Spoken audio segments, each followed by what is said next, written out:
Mike the Ref Maloney, Big Bad Boris on the call here tonight. Let's go!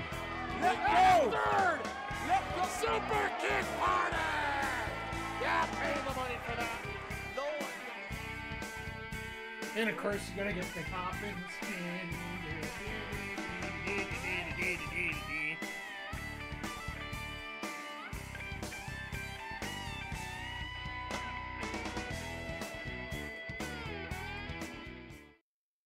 Hey, yo, yo, yo, and away we go. Happy Wednesday Wednesday evening for everybody. To our lovely Twitch stream here. Talking a little AEW Dynamite here tonight. Bro, are we talking basketball? Well, we might be in a little bit of a way. The reason all the basketball puns are coming up tonight is right now AEW Dynamite is up against the NBA playoffs.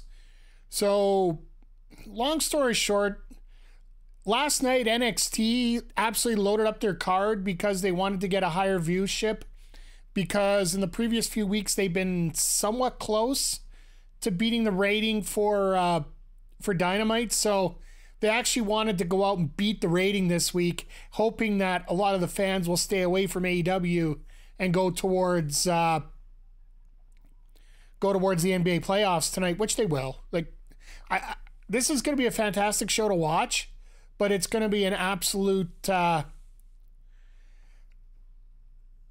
It's going to be the best show that's been on PVR in a very long time, I feel. So that's where we're at with what's going on here with basketball tonight. I'll try and get as many basketball puns as I can in, but there is a couple things I just want to get serious for a couple minutes before we get going here. First of all, the NBA's morning today, the person that was actually, their silhouette is used for the logo of the NBA, Jerry West. He's passed away here today of 80.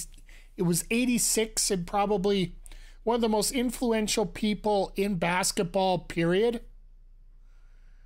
And that's both on and off the court. So just want to give to the basketball families, to the West family, to a lot of people out there that just knew him and loved him, deepest condolences.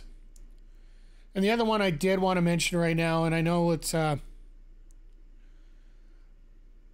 understand this is a lot smaller scale, but this personally means a lot to me. I just want to throw it out there right now before we get going here. If you didn't hear, obviously, one of the biggest inspirations for me keeping going the way that I am and keep going through the grind has been Adam Blank, Remember the Game. And it was put as a note today that his dog had to go into the hospital. She's been taking chemo for meningitis, and now she's got an infection that she has to go off the chemo to get the IV for the medication, but the medication needs to work quick so she can get back on the chemo. So she's in rough shape right now. So I just want to simply say thoughts are with Adam right now, and Shaylee and Molly. And Molly is a tough CEO, and she'll pull through this. I really do hope that everything turns out for the best. But you know what?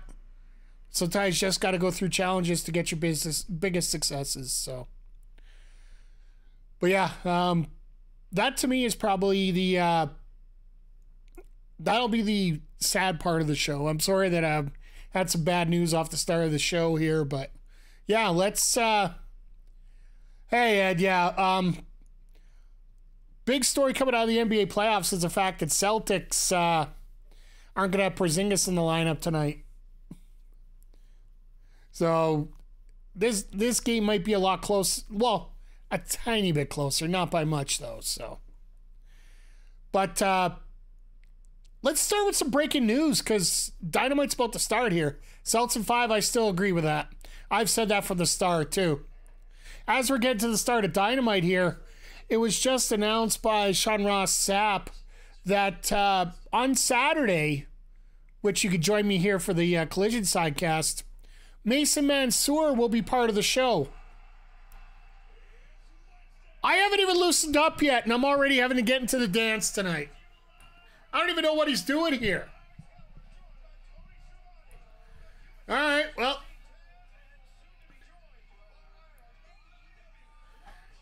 I swerve when I drive, and I swerve when I drive, and I don't know what he's here for, but I'm always happy to see him. Because he is Mr. Swerve, and he's going to drive a nerve. And he's probably sitting at ringside to watch Ospreay and Fenix. Because knowing AEW, they're going to have Ospreay and Fenix first. Which makes a lot of sense. If you really think about it, it's sort of the same thing that happened on Saturday on Collision when they had the BCC FTR match first. You know you're going to get... Why wouldn't something like that hit the main event? It's looking at what's going on tonight, Ed, and I talked about it right at the beginning of the show before I had the rough words to talk about there. They know, yeah, okay, it's fine. I don't mind. But I'm better than you. And you know it. And I swerve when I subscribe, and I swerve when I subscribe. Zodiac, good to see you here. Absolutely great. 27 months? Holy crap, that's a ton. Thank you once again. I truly do appreciate it. Happy to see you here. So the reason I say that you put a match like BCC versus FTR now, you put Ospreay and Fenix right now, as we mentioned, at the bottom of the hour, we do have the Celtics and the Mavs going on for Game 3 of the NBA playoffs. And let's be realistic, guys. We're going to lose a ton of viewers overall. I saw it on Saturday with the BCC FTR match, and then right after that, the Oilers-Florida game started. Congratulations on your 2-0 lead. Hope you can get out of the state in a little while, Zodiac. Wow, I'm throwing shots out now.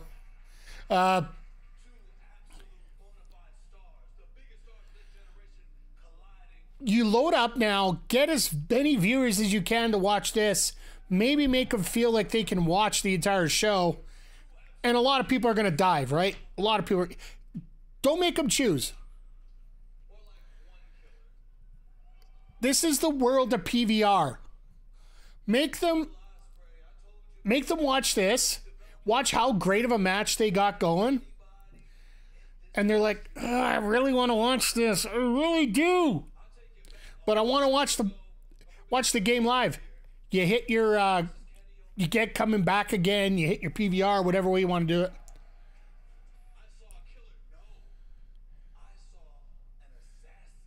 Midgie. Mellow.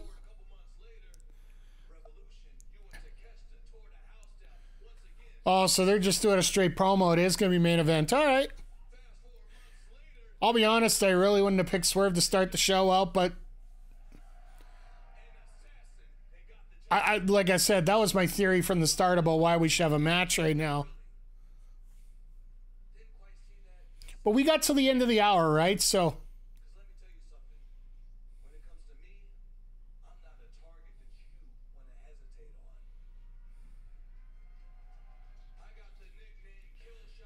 would have started with MJF. Hey, Jay Quick, good to see you, by the way. And for the record, MJF technically is not supposed to be on this card tonight in terms of who is assigned to be here. But he did have an interview, or he did have a segment with AEW's newest broadcast correspondent, Alicia Toot, backstage. Yes, everybody was dressed. Basically saying he's here whenever he wants to be here, and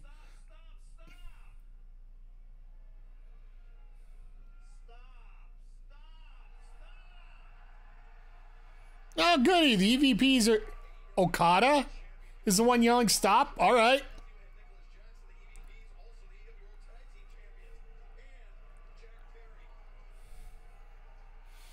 I love how they announce all the titles and Jack Perry.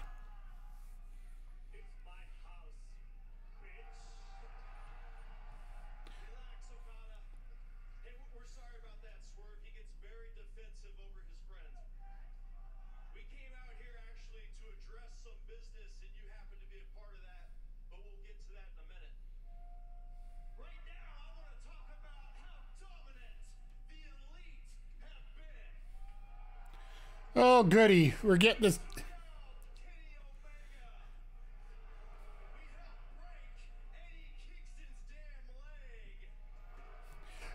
It's so funny how Clark Connors did it in the Bucks just walked into an opportunity there.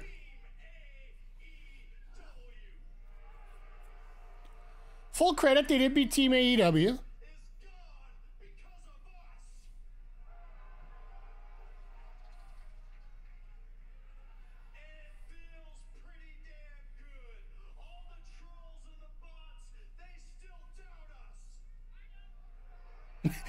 You hear the one guy in the background? I don't tell you. And yes, he does sound like Cornholio.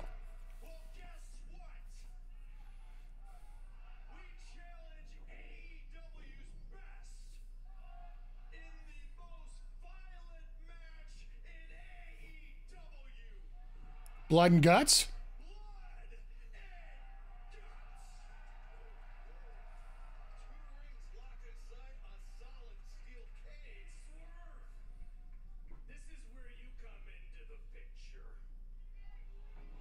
Uh-oh. So Swerve is going to have to be a part of it, and he's going to have to find the teammates. We don't exactly love all the things you've said about us, and we haven't exactly got off on the right foot. I'll agree, but despite all that, we dig you, man. We like your style. We think you're freaking cool. You're young. You're a champion just like us. He wants them to be part of the elite.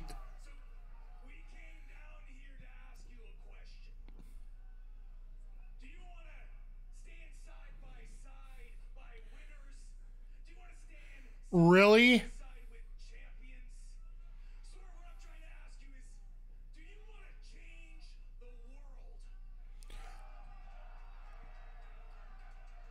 Swerve MJF, maybe. Traditionally, blood and guts is 5 versus 5, and there's only 4 of us. Will you be our 5th man? Like, this is what got to be one of the dumbest calls in the world.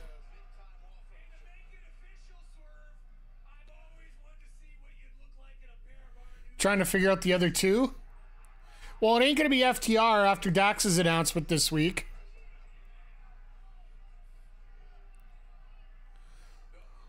I got a few ideas. Well, I want to see maybe somebody comes out now.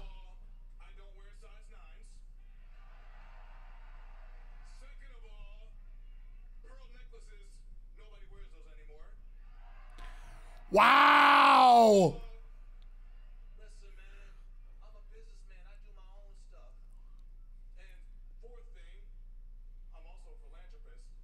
Nana. Hey, there you go. Well, did the Young Bucks shoes sold out and Roman Reigns Jordans got canceled?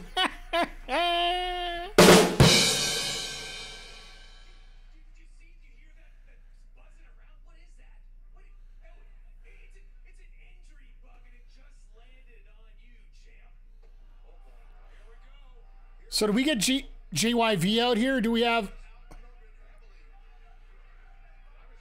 Oh, here come the Acclaimed.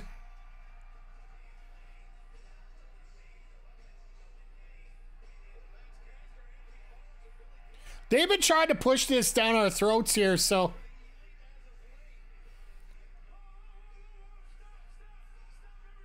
And look who just stepped in for FTR. Ah!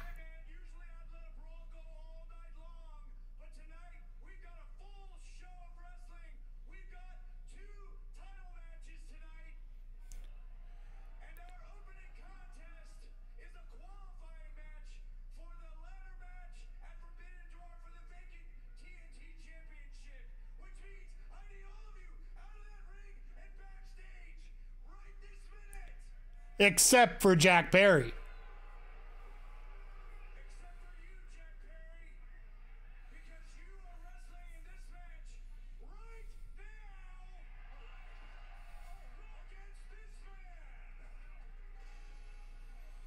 Ah, yes, we talked about it earlier on Saturday there.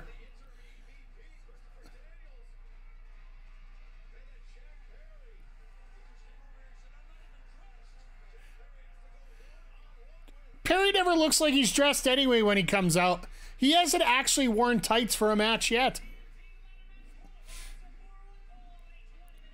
Would this be Perry's first non-hardcore match? First singles match back since he came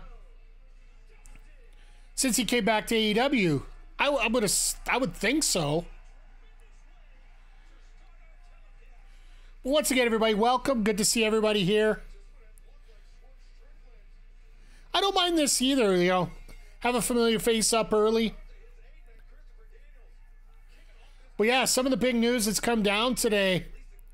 If you're joining us on Saturday, Mason Mansoor are going to be here as a part of... are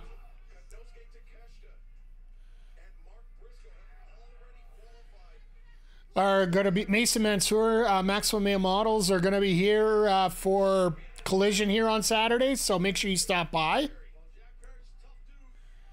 On TV, not on the stream. Stream would be cool, but maybe the guy on the stage is once. I don't think Daniels will get involved. I think they're going to like having Christopher Daniels in that role.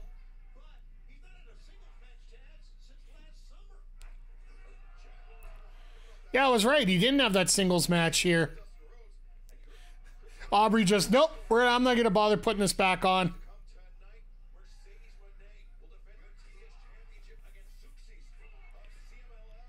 Swerve, MJF, Machine Guns. You still need one more, right? Yeah, Machine Guns make a good choice.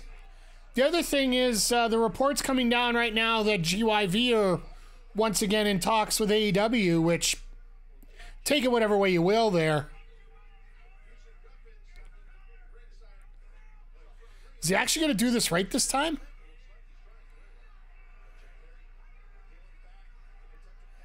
When they tried to do this for the Anarchy match, I do believe they ripped it up backwards.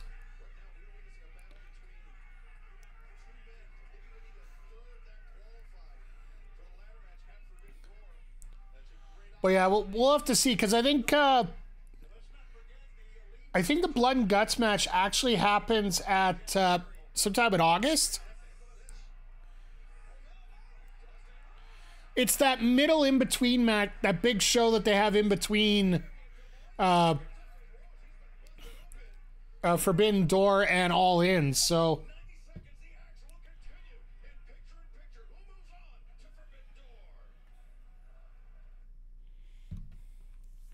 But yeah, it literally could be anybody at this point. I think we got to let the Owen Hart tournament settle itself down first, because whoever wins the Owen Hart, I don't think is going to be involved with it. So maybe they're trying to buy time to see if Omega can get clear. Absolutely, I could totally see that being a thing as we're moving along here. Basically, if anybody gets off the injury list, I think they might be shoved right into a main event program at this point here. Just for the fact the pop they're going to get from having them come back.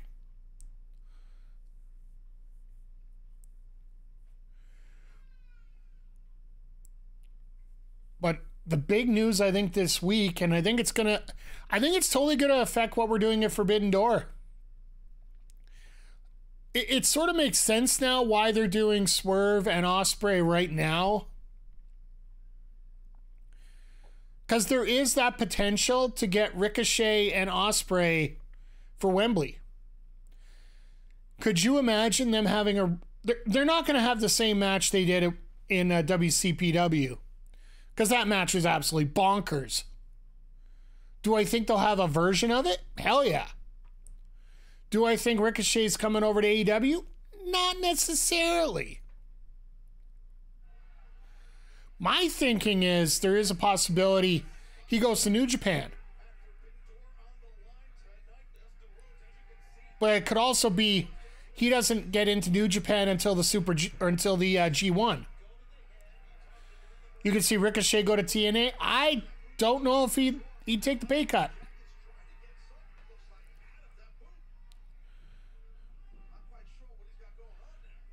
And now, especially with the change in... oh, good. Dustin's busted open again. Once again, water's wet.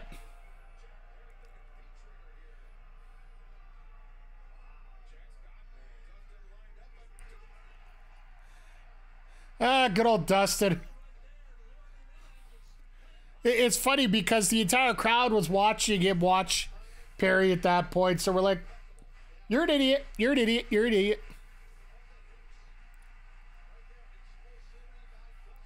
We need Dustin versus Mox in an I pass out for blood loss match. Completely agree. So last week we were talking, I think it was specifically on Saturday. That's next week. No, they got to set up that Naito match with Moxley there for Forbidden Door. So we've gotten some matches filled in already going into Forbidden Door. We still got a couple more to go yet. Well, a lot more to go. It's AEW. What am I saying? You're looking at Orange Cassidy going to be taking on Zack Sabre Jr. That was announced. We got Moxley versus Naito for the IWGP World Championship.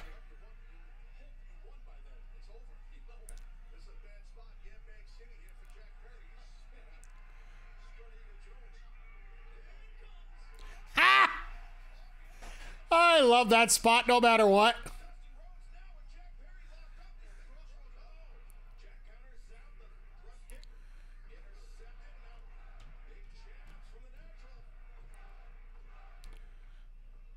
So yesterday was 6 years to the day that Dusty passed away, so that elbow beats a little bit extra here.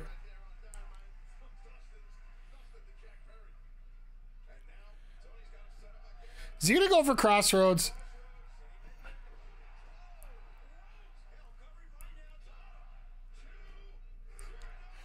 So I got a question for you, chat. I'm assuming a lot of you checked up social media, checked out the clips. Maybe you checked out NXT last night. What did you think of the Cody Rhodes spot when he pulled over Ethan Page, Shawn Spears, and Alexis King? They were all talking about the Battle Royal, and Cody just turned around and said, "You're all better here." As a unofficial, official jab to AEW. I didn't mind it one bit. I did chuckle myself. I just hope people save that little clip for any time anybody says AEW doesn't talk, or WWE doesn't talk about AEW. Save that clip. Aubrey, that's your fault. Aubrey, you're the one who threw the buckle out of the ring. Which means AEW's going to take a shot. They'll let Mason Mansour take care of that on Saturday. I'll pretty much guarantee that.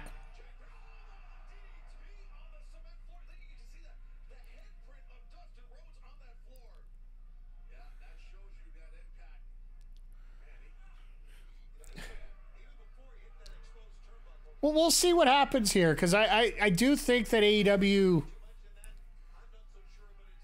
is starting to get in a more comfortable place here. I know the ratings have been down the last couple of weeks, but frankly, that should only matter to a certain group of people that are paid a way lot more than we are. I just look at everything and say, did we get a good product here?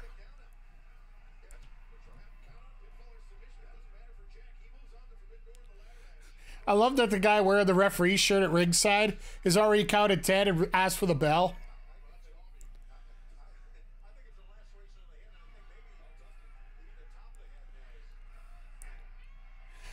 So I was talking on Saturday and I was giving Tony Schiavone crap for just some of his commentary was just bleh.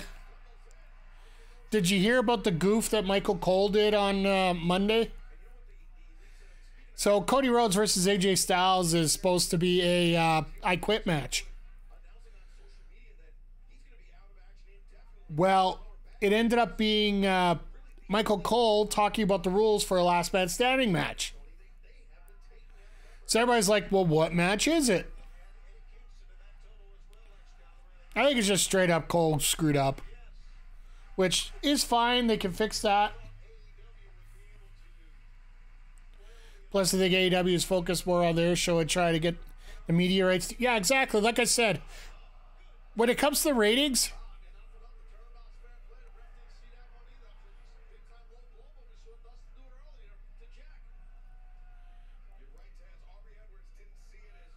so what's his finisher?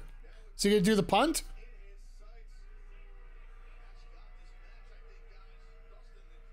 Or is he going to do the Busaiko knee?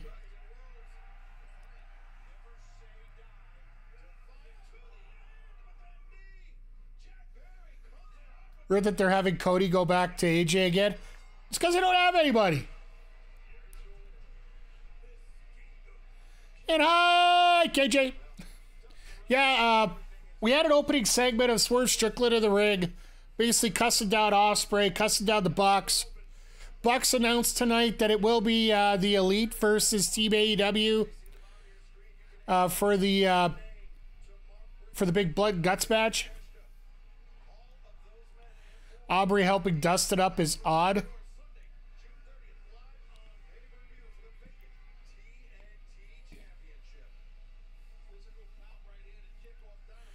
They're doing a lot of... Honestly, this Clash of the Castle, the last time they had it and this time that they're having it, it's a house show. And actually, that's the one thing I really wanted to discuss here. Oh, we're getting Roosh next, so we'll probably get MJF coming up as well, but...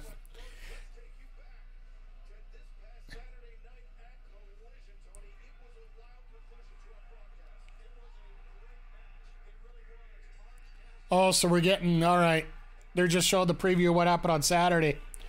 So it's been reported by multiple outlets that WWE was actually planning on canceling their press conference after the Clash of the Castle.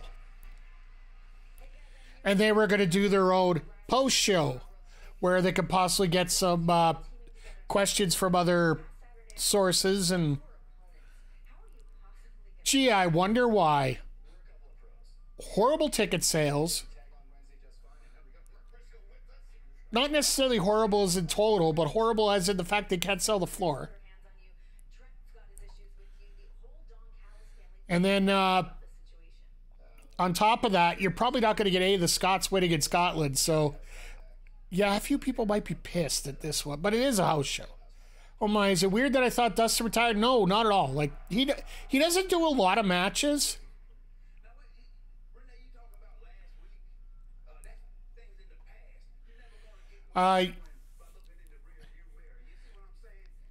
He came in now because he's trying to defend the honor of Tony Khan against the scapegoat, and it was just convenient that this is a way that they could get him into a match where Jack Perry can be set up to get into that ladder match. So it works out. There'll be a cool new best friends, Orange, Briscoe, Kyle, and Will.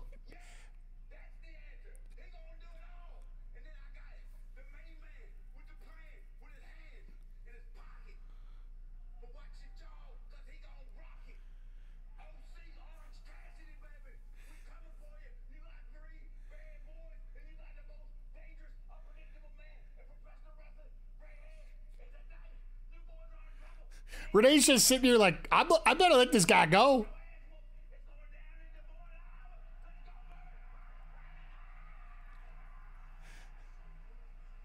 Kyle's like, I'm motivated.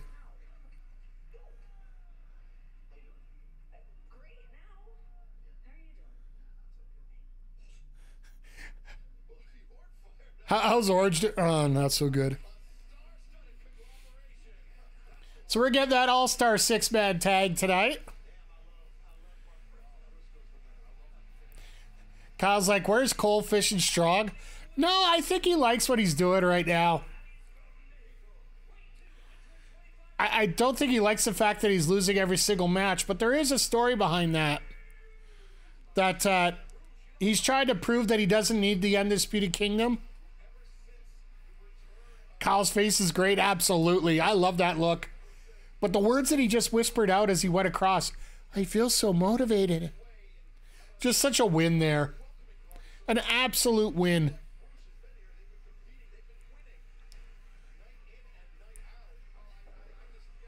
But yeah, it's great to see. Oh, we have it already, the ring competitor. That looks like massive damage if he lost an extra 100 pounds and gained a little bit of muscle.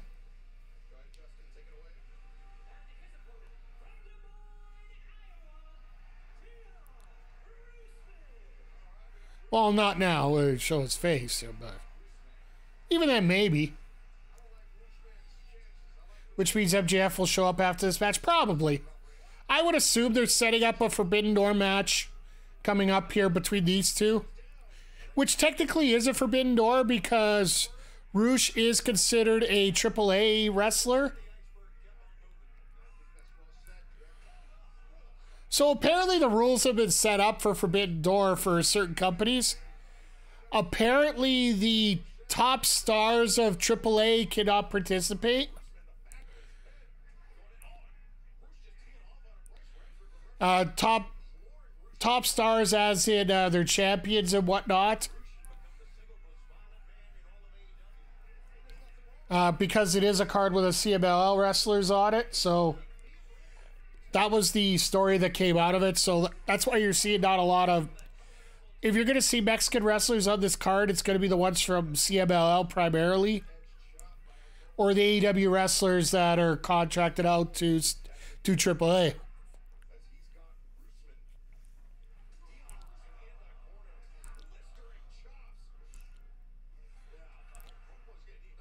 But also, I want to give a shout out right now. Like, I know that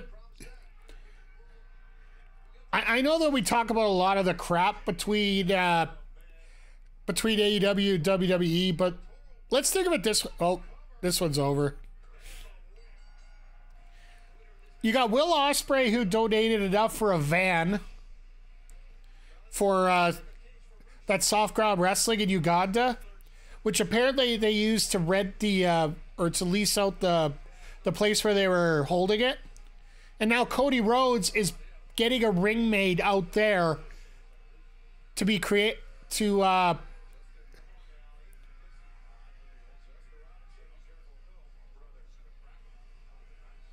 Roosh, if you wanted the damn mic, you could have just asked for it.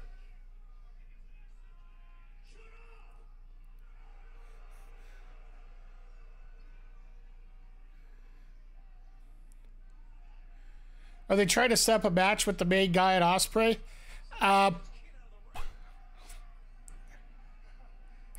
Well, they got Swerve versus Ospreay at the pay-per-view. Roosh is probably getting set up with MJF. Once they get through this, they can figure out who's going to be the Owen Hart tournament. Oh, the guy from Soft Ground? Probably.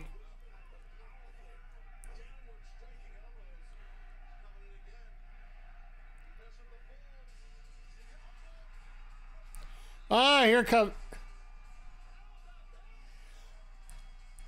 I think Ospreay will go down there regardless.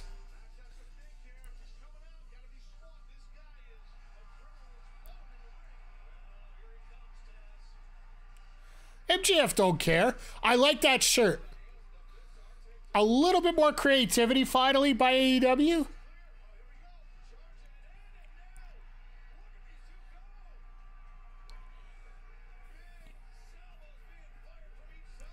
The bet on yourself is great. Yeah, like everything put together with these.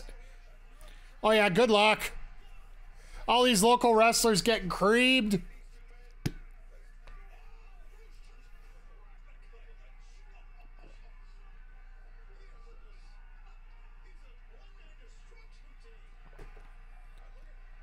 It's the Burberry Savior.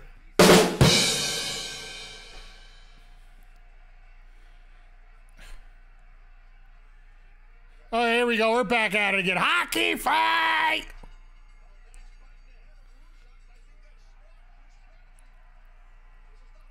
Oh, Roosh brings him out, and yeah, we're back at it again.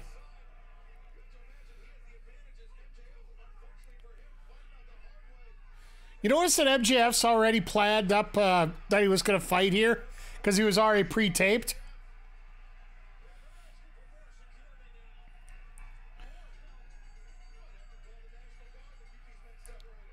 Rush the Oilers in this feud. Well, yeah, now when he starts getting his comeback, yeah, that's about right, Zodiac. I'll give you that.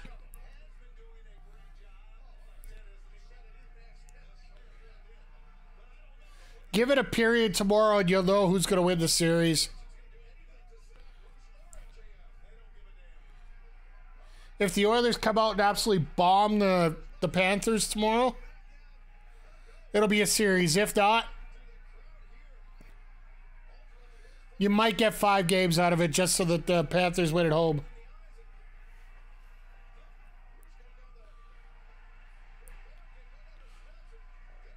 I think there might be riots if cats and rats. I almost wonder if the hell.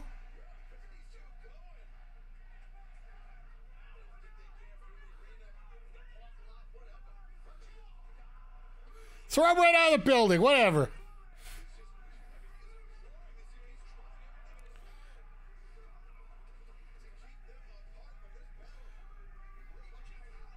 Hey, AB, no big deal. We will see you later, and I hope your team wins, whichever team it is.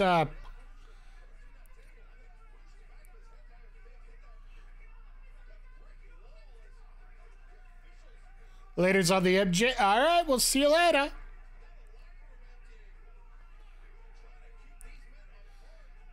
Now, I'm glad to see you guys are here, and I hope everybody's doing well on this Wednesday night. It has been a little bit crazy here lately.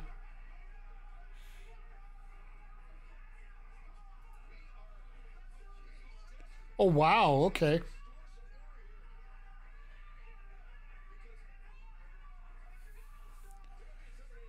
Sorry, I was just looking at the new feature we got with the hammer they can play with on the screen.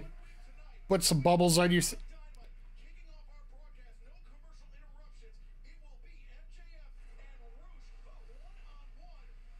All right, next week.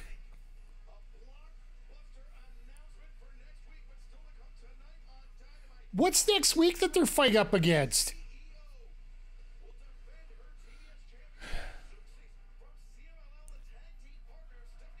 It could be Game 7, maybe. I like how they're building this on short notice. They just want to deal with it, right? It's a whole situation to deal with.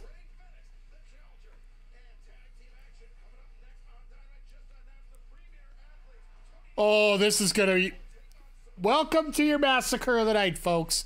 We thought we already had that?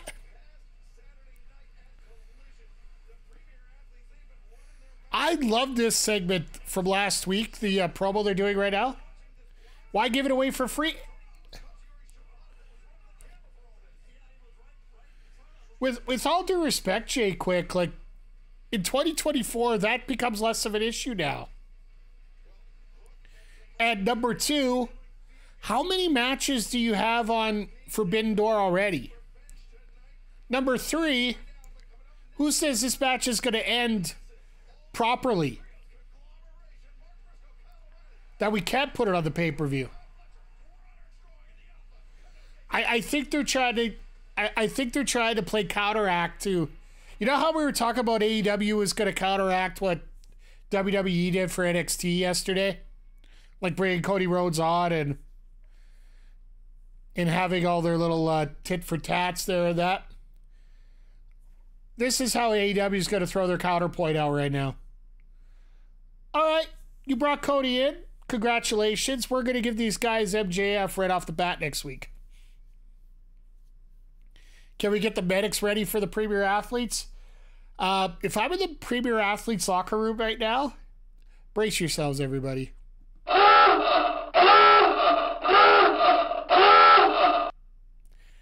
I think that would be appropriate at this point.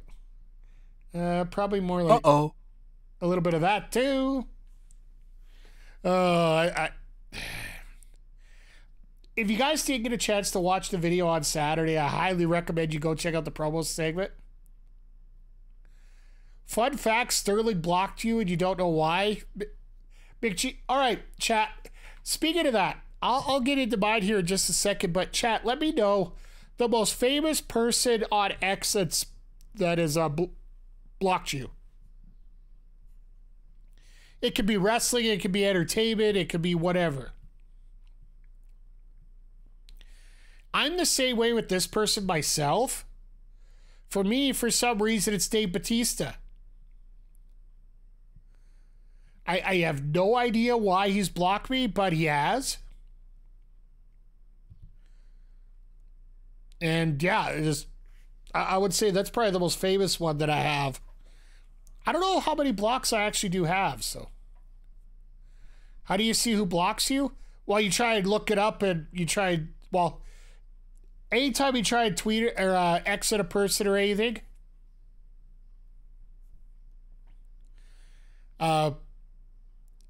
if you do the @ and you try to type the name out, it doesn't come up, right? So I just randomly noticed it by that, and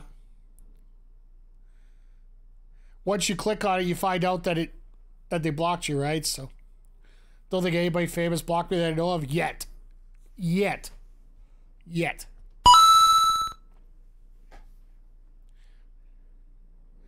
Don't think anyone has blocked you too. No, you're not irrelevant here. Let me back this up here. I heard the premier athletes had just crapped themselves. Gotta give you that one. And absolutely, Zodiac, you are not irrelevant, especially with the big news. I was supposed to get the graphic done today, but McGee's been blocked. Anybody can be blocked. Ha! I'm going to use blocks from now on. Got to stay on brand. With the X. I'll give you that one. But I guess, yeah, I forgot to mention a special little detail coming up at the end of the month. I'm going to punch Trent in the face. Look at these pictures that are on the screen there. Picture of Sue driving over Trent.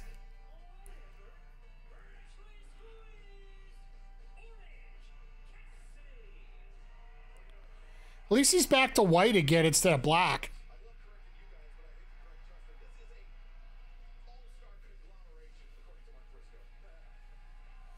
Oh, it looks like they cropped themselves so much they had to take more time to fix up their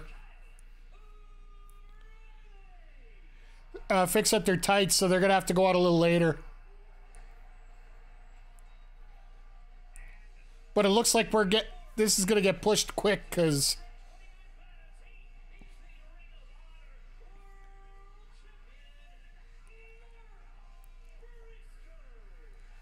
I love Briscoe. No, the big news, I forgot to mention this. What a team. Absolutely. This is interesting to say the least, these guys. So June 30th, Forbidden Door. We will be here for our sidecast. I will be joined by the one and only Zodiac, a.k.a. Chris Copley from the Retro Hangover podcast. But to add to that, just FYI, we are going to be celebrating my 4-year affiliate anniversary that night. It's actually going to be coming up I think it's next Friday, I do believe, but we're gonna hold it off because I'm just too busy to really enjoy it. So I want to enjoy it with others, and this seems like a great opportunity. So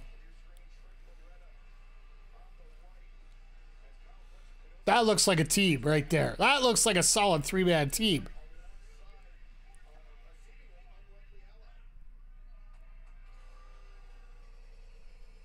So now they got to bring in Roddy here. Who's the leader of this team? I don't think you need a leader. I think after that speech, it's probably Briscoe. One's certifiably nuts. One doesn't give a crap. And the other one just can never win by himself right now. So I would assume Briscoe would be.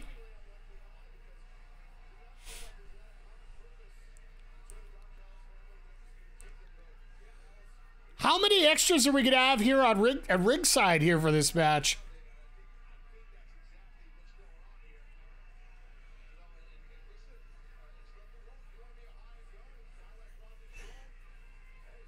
So when does Fletcher and Ospreay leave the family?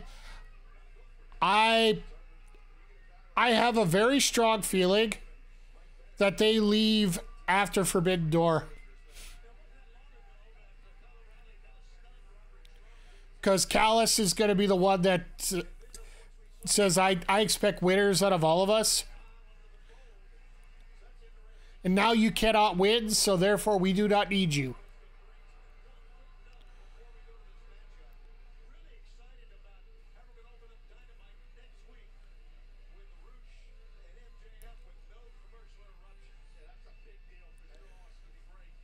I love the extra promotion of the match next week between Roosh and MJF, just for the fact that it probably will go 3 minutes.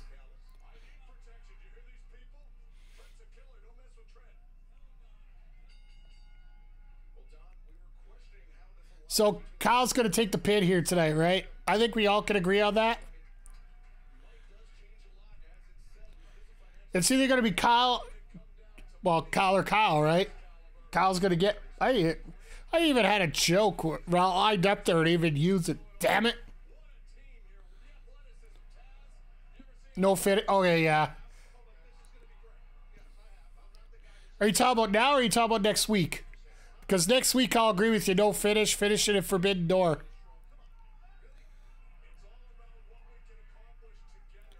AEW is not really used to doing the no finishes.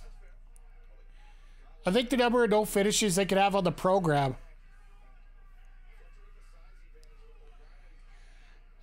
You might be able to count the number of no finishes maybe on 2 hands.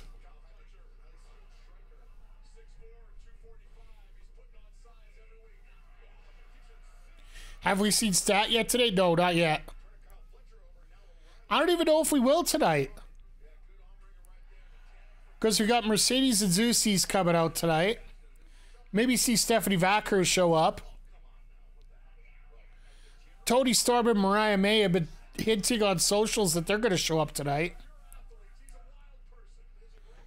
Oh, great. Thank you.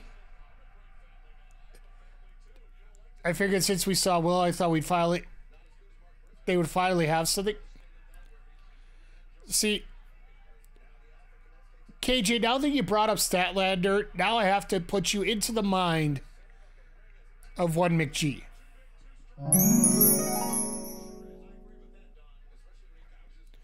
I'm assuming that's all that's going through his mind right now, but...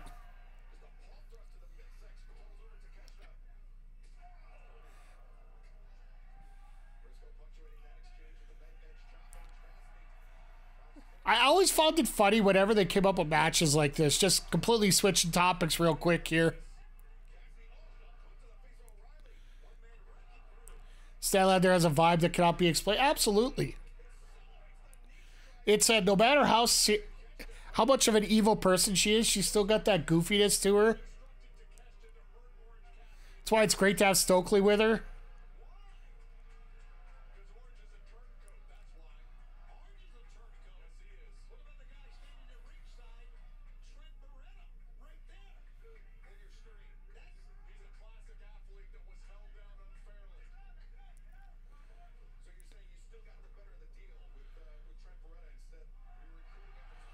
I love the fact that Callis is trying to defend, trying to call Orange a turncoat.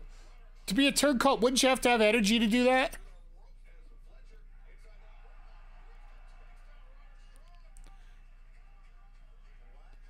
And Cassidy just literally lies down so he can get through the splashes.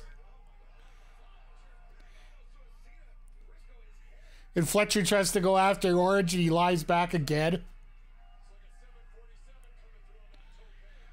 What is Orange planning here? Oh my God, is he actually going to do a Pancha? What the? Cassidy never goes up like that.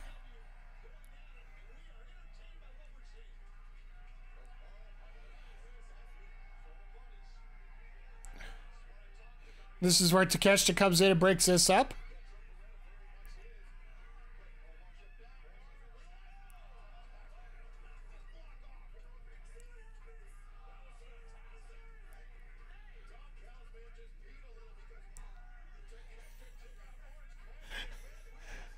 I love Excalibur's comment there.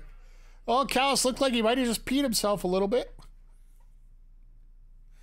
Oh, God.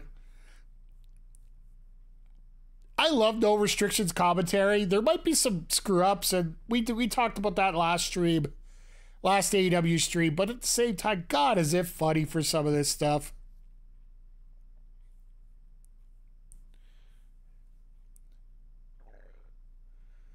But yeah, this week in wrestling has been fun so far, and I can't wait to see what, like, Saturday is going to be another one of those. We're going to see a lot of great matches, but I don't know where we're going to get from it. And I'm talking about Clash of the Castle.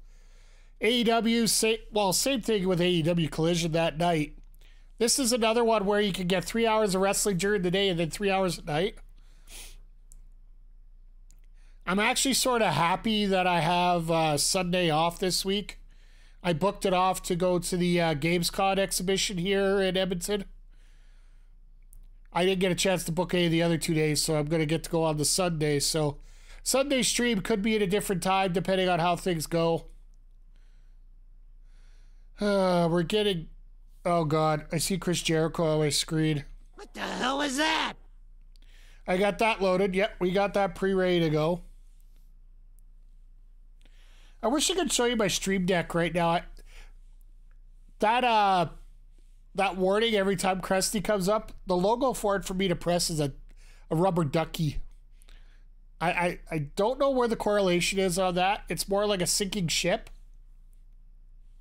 Because that's typically what, Jericho segments are. But...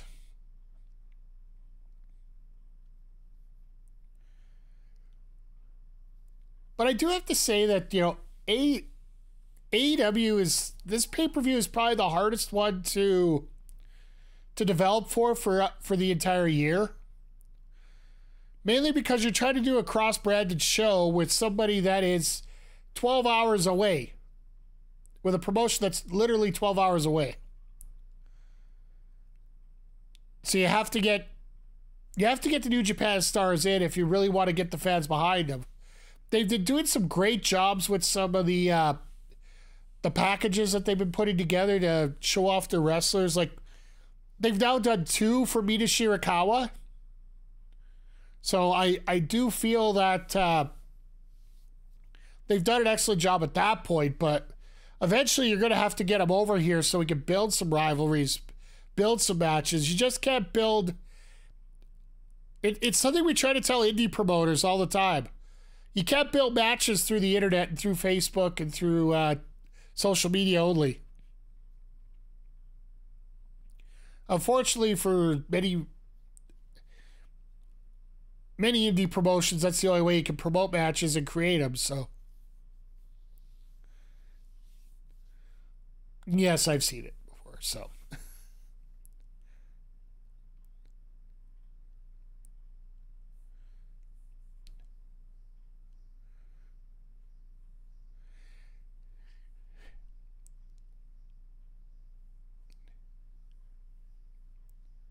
Oh, get the volume back up here. We're back from commercial.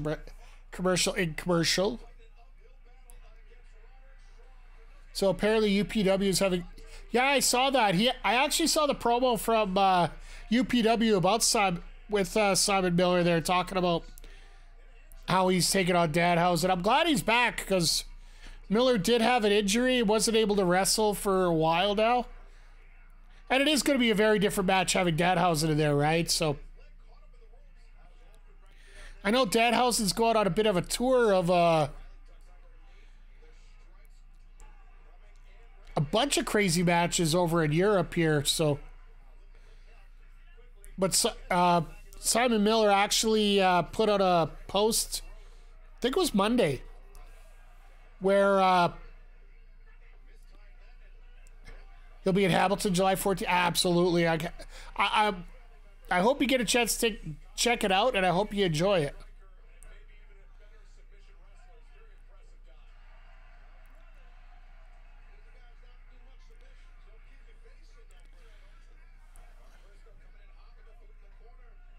Second row tickets already. Let's go. No, I'm happy you get a chance to check out these wrestlers and whatnot. Be interesting to see where what the direction goes with a lot of these indie promotions, especially now that a lot more wrestlers are intertangling with a lot of the major promotions.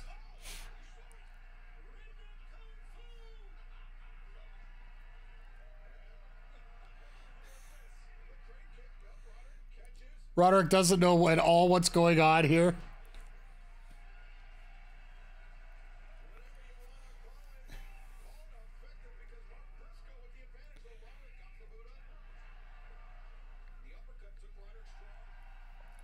Wonder if Ethan Page will be there with the whole NXT. The thing about NXT is the fact that they only have to go once a week. I do know that he doesn't necessarily run his promotion as much anymore. Well, Fletcher's gonna eat this pin.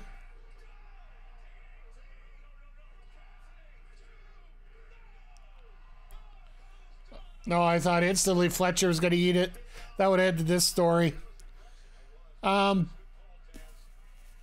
can't see why not. If he doesn't wrestle, probably.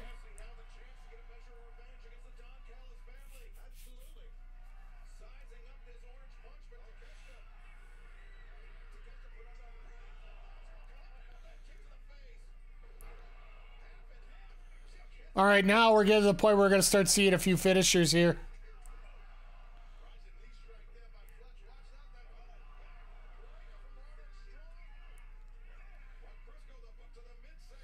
Oh, that's a typical DDT out of Fletcher. He sells it like RVD.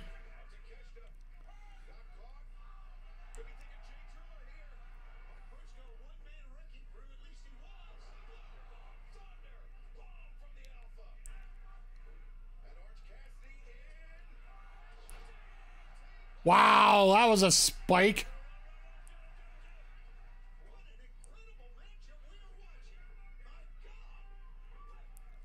Everybody hit a finisher now. All right, that sucked. Oh, axe kick, forearm. Oh my God, he hit the high-low with somebody else. Bobby Fish, you've been replaced. Sorry.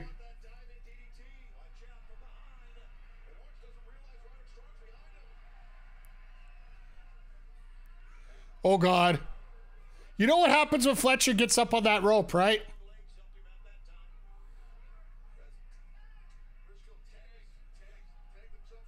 Brain Buster!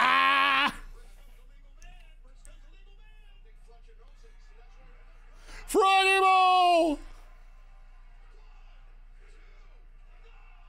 Yeah, everybody's starting to hit the finishers now. Sorry, where's the lie? Ah, good old Bobby Fish.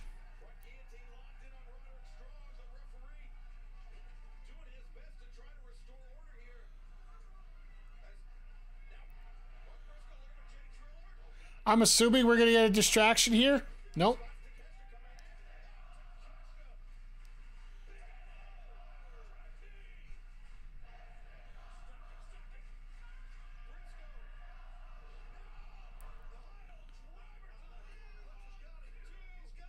Oh my, that tombstone is deadly.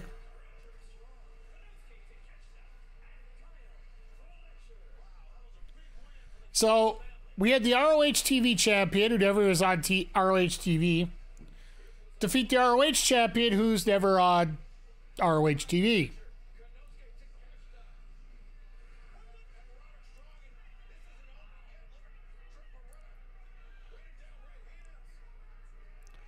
All right, who's coming out to balance this out? Or are we just going to have chaos? Nope. How is Willow going to balance this out?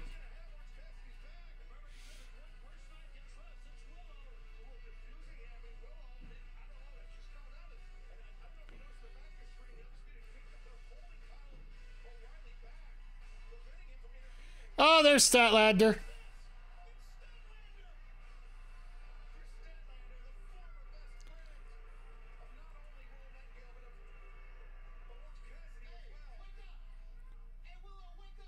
The ROH champion is Athena.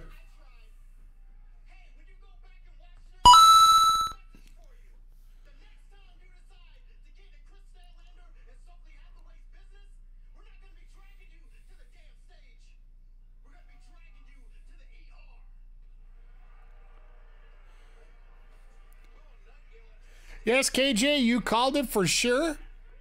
I love how everybody just stopped when Statlander came and dragged the feet out.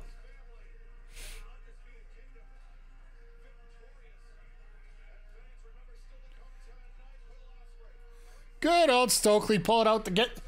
Go check your social medias here in the next few minutes because I'm sure Stokely will have all those photos up. Also, now, so it looks like the Premier Athletes got some new tights. They freshly cleaned themselves out, hopefully. Had a little bit of an enema before they put them on, and now they'll be able to come out and have a quick 3-minute match here with Hook and Joe.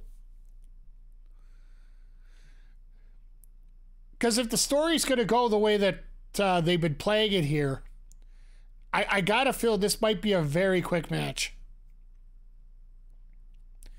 And honestly, the casual Pulp Fiction type video that they did on Saturday, where they were having a casual talk about lacrosse of all things, as they were going back to beat up the Premier Athletes.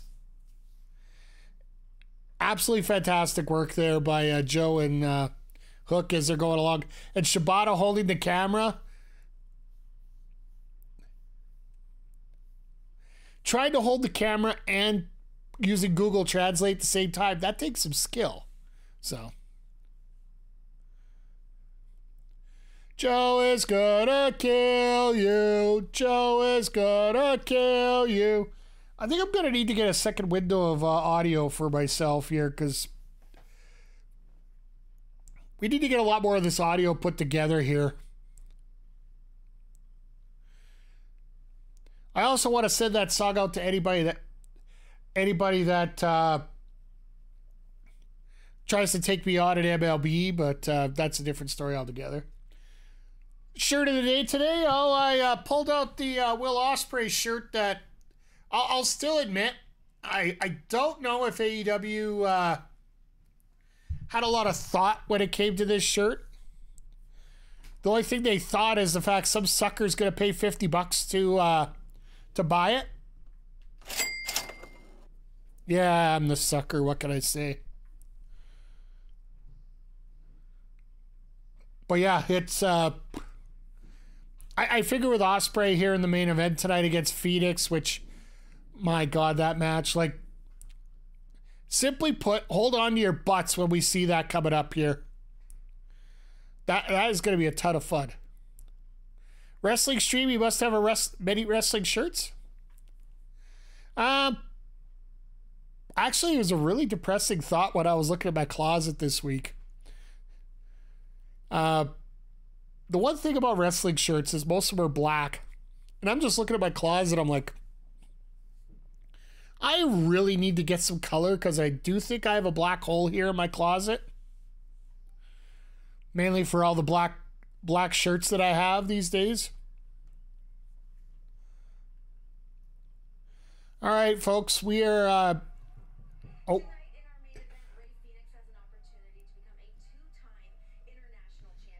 Fenix with the invisible elastic there.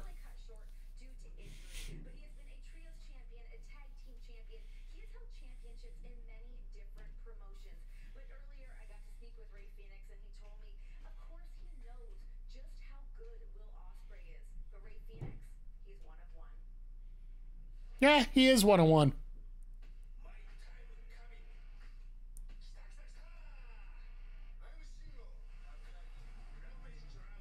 Okay. Why?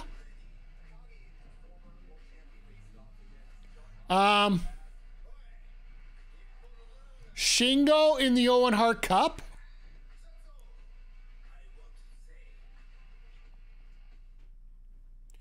Let's go. Ladies and gentlemen, I'm back. And I've got some news regarding the Elite. Now, Matthew, Nicholas Jackson, Kazuchika Okada. Next week, Tony Khan has decided that you will wrestle in eliminator matches.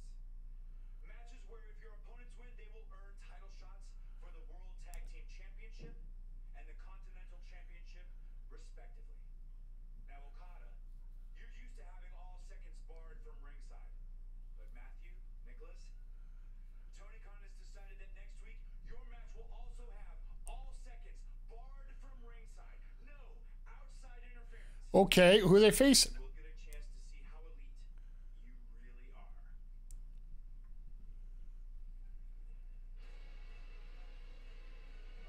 All right, folks, speculation time. Let me get to the Marigold announcement in just a moment here. Speculation time. Who the hell are we getting next week for these two matches?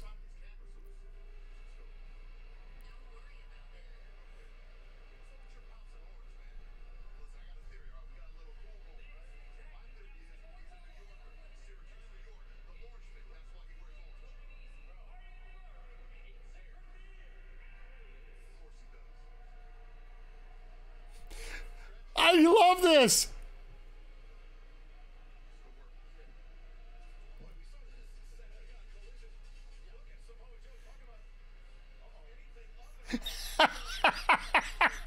This is great.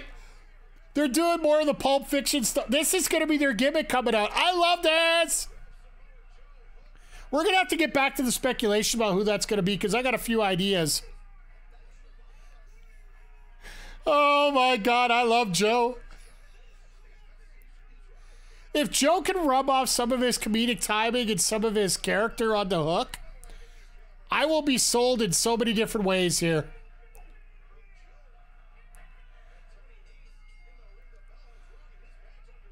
Tony, are you really going to try that? This crowd's like, yeah, we're here to see a murder.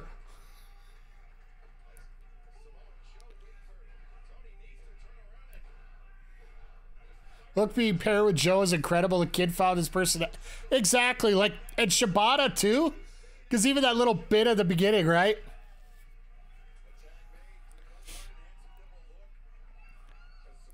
Like, this is going to be the faction to take down the learning tree, right?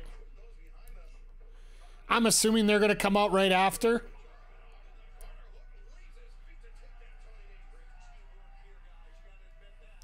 But yeah, while we're here, who is going to be the challengers to take on Okada and the Bucks next week in the Eliminator matches?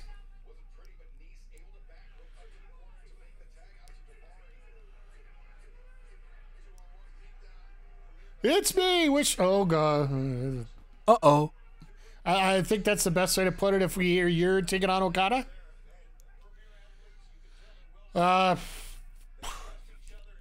I'll be honest, I'm not really sure who, you know what I'd love to see? Obviously the Acclaimed.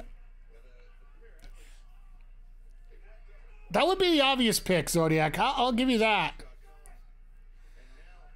I think Tony Khan wants to pull a curveball.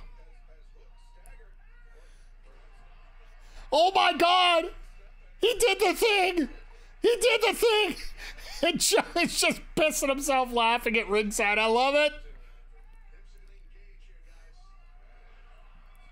I love having McGee about 30 seconds ahead of us on the stream here. For the mere fact that, you know, he can tell us everything that's going to happen. Like, if there's anything we have to check, it keeps your attention. Oh, wait, watch this.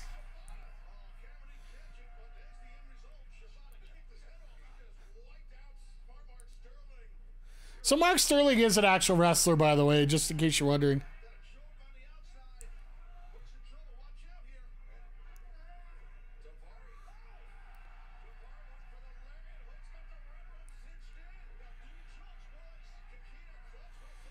All right, that's done.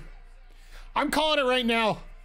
There's a little bit more of a coincidence that GYV has been mentioned in a few reports today. I think that's who they face next week, the Bucks. I think there was supposed to be FTR, but FTR, of course, is going to be out now for a while. I think this is the point where GYV comes in and takes on the Bucks, which, yes, please. Yes, please. Hell, put Hook and Joe in there with them. That'd be hilarious.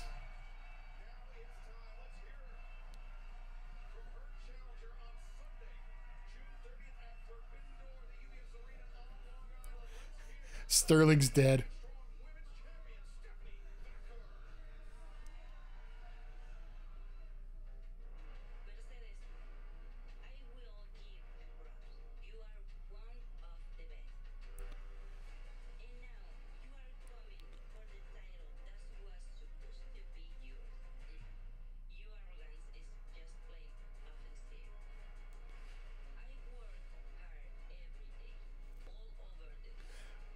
I love the fact that they're having to do these captions for it.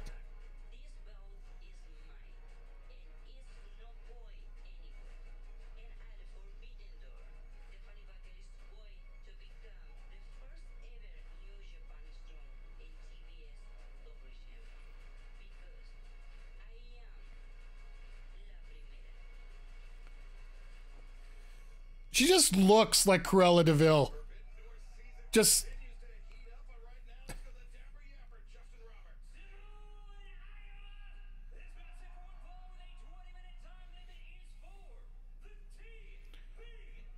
almost top, well, a little bit of extra time compared.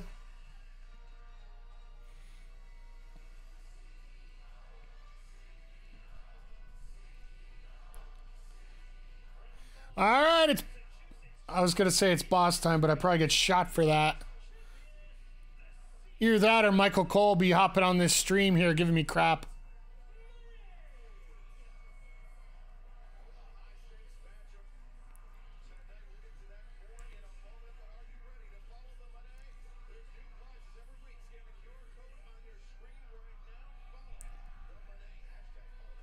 All right, somebody get the QR code on that. It's CEO time. I gotta get the money sign out.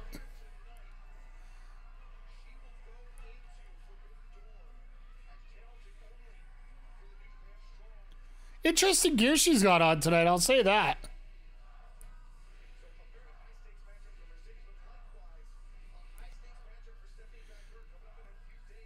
It's almost like combat type, except it's white instead of black.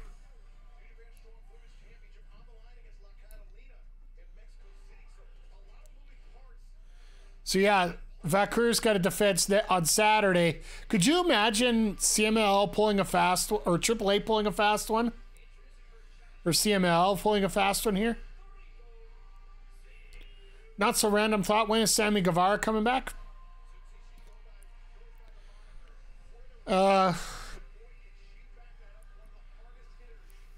Two things on that. One, he is a dad, right? So, well, three things. One, he's a dad. Two, he's coming off concussions, so you can imagine how much they have to be careful with Sammy and concussions for the amount of times that he's had issues, right? And other injuries that have come up. And three, where do you put him right now? Where do you put him? It's the same thing I've been wrapping my head around when it comes to Ricky Starks. I'm looking at all this booking here and I'm like, where do you put him?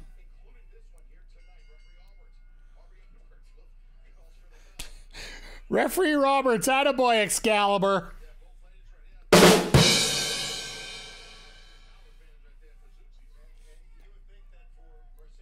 Not everybody's perfect. I know I'm not, but NXT will take Ricky Avi. I got a hunch that's where it's going to end up.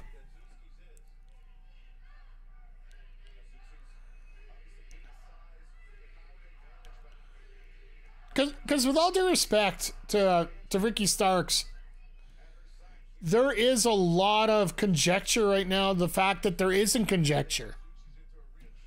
Like, we're starting to get past that phase of we don't think he's coming back. But nobody knows when the contract's up, so. So the last time we got to see Seuxis on North American TV was during the Mae Young Classic.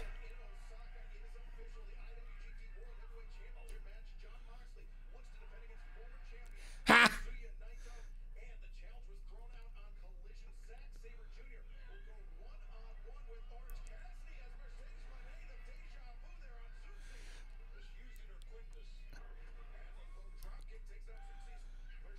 Renee's showing some resiliency here and some innovative work.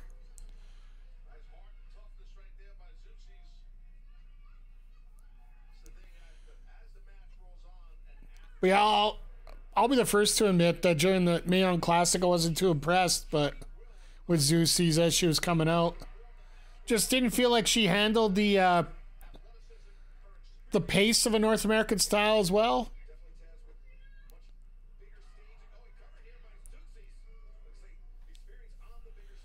She's doing okay tonight, but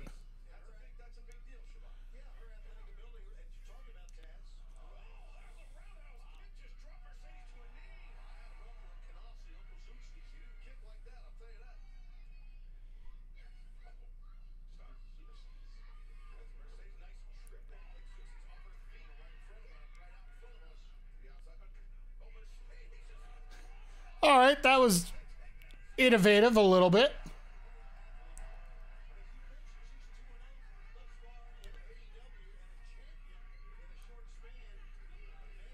Yeah, I was going to say 2-0. That Sky Blue is actually not a bad first challenger, but it sucks that they wrapped up that storyline so quickly. Like, they didn't even wait a full week after Mercedes won to reveal who was doing the sabotage.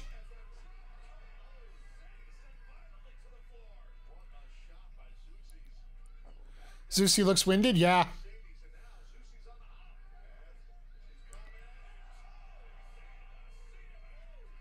Well, I think she's used to being a tag team wrestler.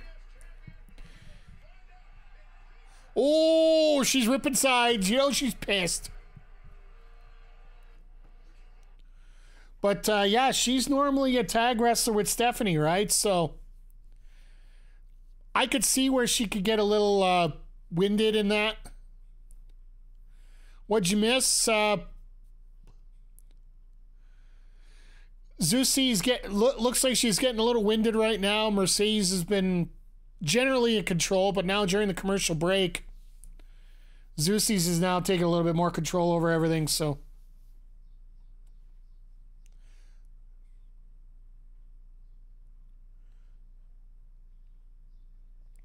But yeah, pretty much what you would expect from a match like this. Seuxis taking advantage of being the bigger girl, comparatively, between the two. Oh my God, she used the Del Rio knees.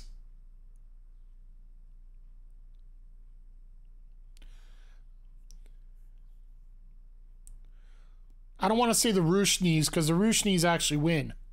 Del Rio's don't. So just call it, or El Burro Al Patron, I believe is what they call it now.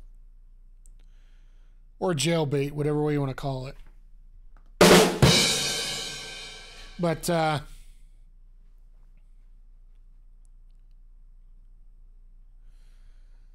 no, it's going to be interesting to see how this fares up at Forbidden Door here.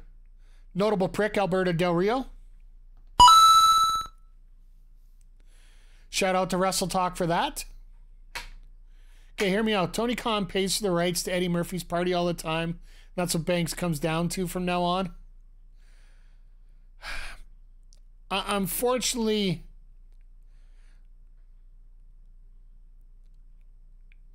I would agree with you, McGee, except for one thing.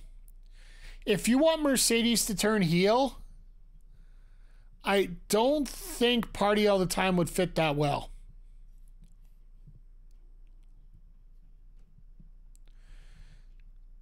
And here's the thing. Now they're just trying to bide their time right now with Mercedes. I do think eventually she's going to go heel. And I think she's going to go heel against whatever face can make it back from injury in time. Whether that be Britt Baker, whether that be a Jamie Hayter. Because I have a strong feeling neither one of those are going to be in the Owen tournament. If they do and they end up winning it, all the power to them. I think we might be ended up getting a Mariah May Toni Storm match in All In. It just makes so much more sense, based on how they're gonna blow things off with arguably the biggest storyline they've had in the company for the women's division ever. Like we've had some great reigns, we had some great matches, but in terms of pure story, this Timeless Toni Storm story, along with what happened with Mariah May, and now the little extra with Mina Shirokova. But yes, going back about 15 minutes here, hearing about Io Sky going to Marigold to take on Utami Yamashita. I think I got that closer than what Ed did, but I digress. I think personally that it's going to get you some eyes on the product, but it's just going to be the diehards that watch it. Like, I think we're starting to settle into the fact that you're going to have that certain set of diehards that if they want to watch X, they're going to watch X. And I'm not talking about... by the way, Friday is when Andrade is going to become the new speed champion, and no, not cocaine.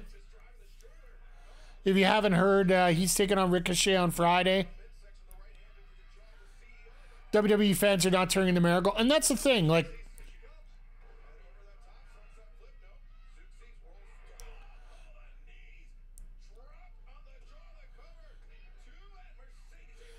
Charlotte most affected. Very valid point.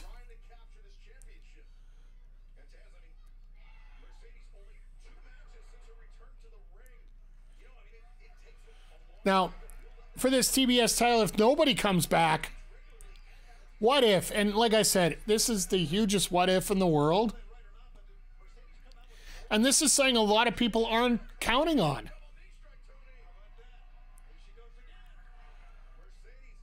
What if we get Rebecca Quinn for a one-off?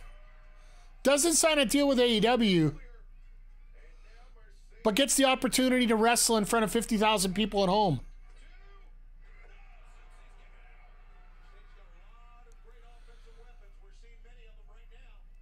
She doesn't have to sign all the, like, a full-time contract, but I know Tony Khan would love to promote that match.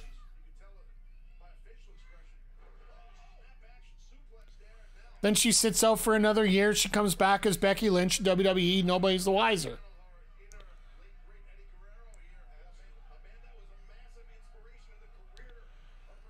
Don't laugh. I do think that is a possibility that could happen here in a lot of cases, not just Lynch.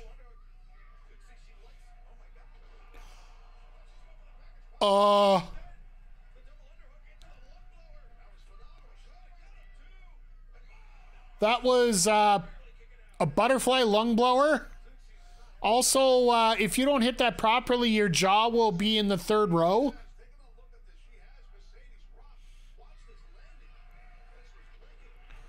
Like, good thing her legs were a little wider than her face, because, man, that jaw would have hurt. Oh, there it is.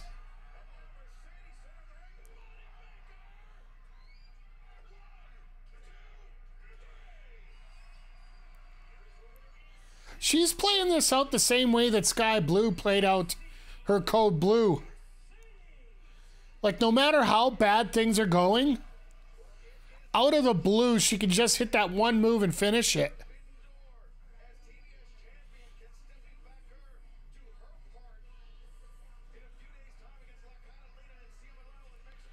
So yeah, that La Catalina match might actually get some people interested in watching CMLL. Oh, I love the transition too and how she set it up. Oh, is this going to be one of the two, or is this a third one? Oh, this is the second one. Yep. Not that I could tell right away from the first second there.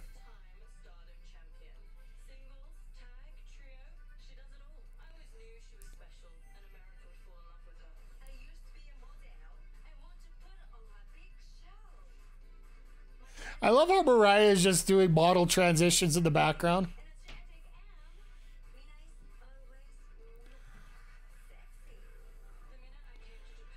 Okay, calm down, McGee. It's okay. I'm always suspicious of wrestlers in the ring quick, like something's gonna happen. I'm not.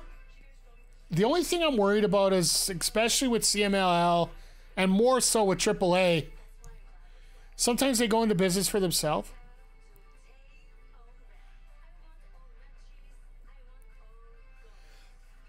KJ, you're gonna have to ask Melba and Andre about this. And I know that they'll have a great answer about it, but I'm here with the AEW Women's Champion, Toni Storm. Toni, we just saw that video package on Mina Shirakawa, and while she's a very credible opponent, she's also very close with Mariah May. It was hardly a video package. Storm, firstly, I wanted to say thank you for entering me into the Owen Hart tournament. I will not let you down. Secondly, Mina's coming back next week, and she wants to do a contract signing, face to face. But don't worry, I will host it, and I'll make sure everybody's so on the same page. But before we get to that, Toni, you actually have a match on Rampage against Alex Windsor. The tangled web we weave when everyone wants to take a shot. KJ gets this peacotomy and this like reality TV. Hey, you know what? If it sells tickets, goes from Kawhi to Kawal in 60 seconds. Hey, works. And I love the Luther's like, I don't know. All right. For the record, I got to open with this. What the hell was that? All right, so yeah, this whole Mina thing, like, if there was anything you could do with 3 bisexual wrestlers that actually get the gimmick and like to create the reality TV like this is beautiful in so many ways.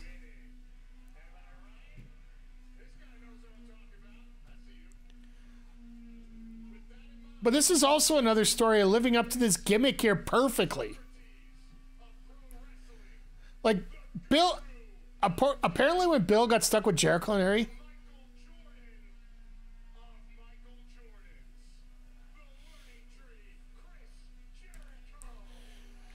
yeah, no, this is... Actually, it's funny.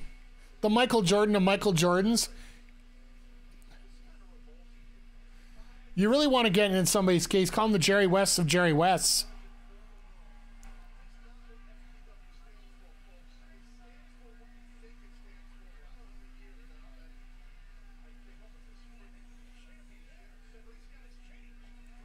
R.I.P. Jerry West. Yeah, I talked about at the beginning of the show.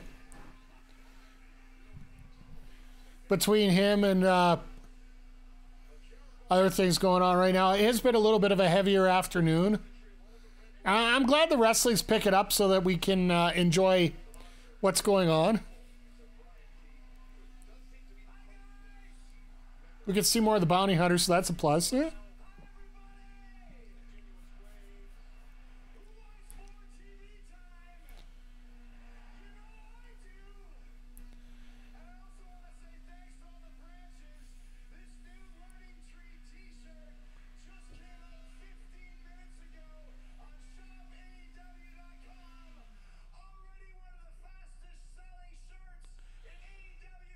I'd like to fact check that point, folks. Hi, guys. Shirt, yeah.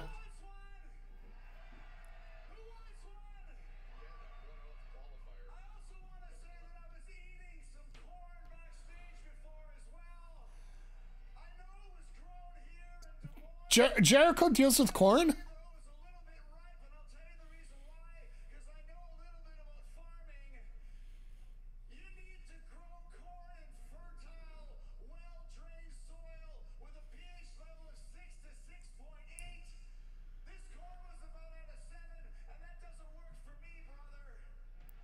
That doesn't work for me, bro. Oh, God.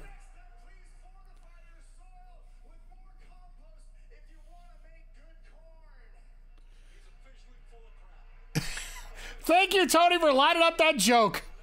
He got to it before I could.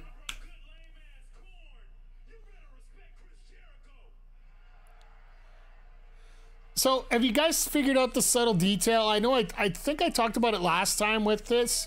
It might have actually been on X after the stream. But this set here for TV time is actually very apropos for a lot of things.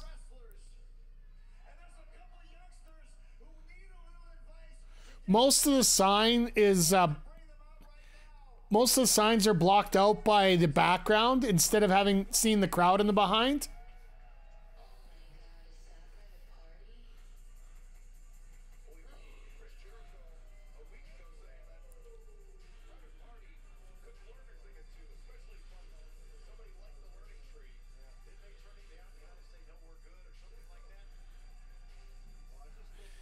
No, last week, if you guys didn't get a chance to see it, Jericho turned to Private Party and said, you guys should change your name to Public Party because parties are better with everybody. Now, stop by next week and join our learning tree.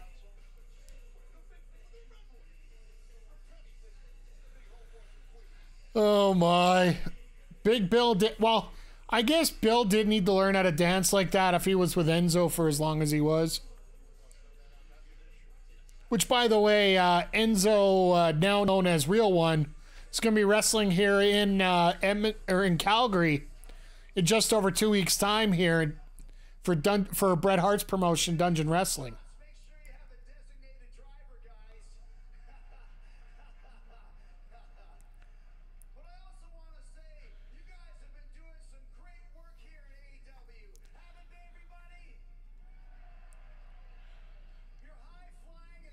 Oh yeah, they're doing a one. You notice how they're advertising the 1 year anniversary now? They're just like, yeah, we'll talk about anything else we'll have coming up here.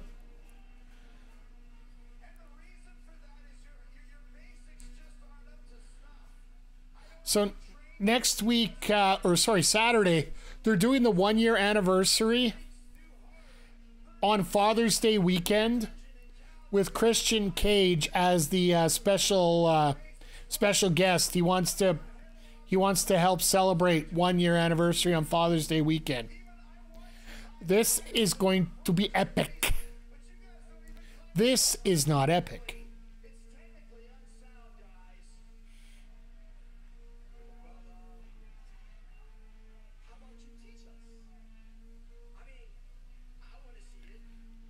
Christian should host the damn show. Agreed.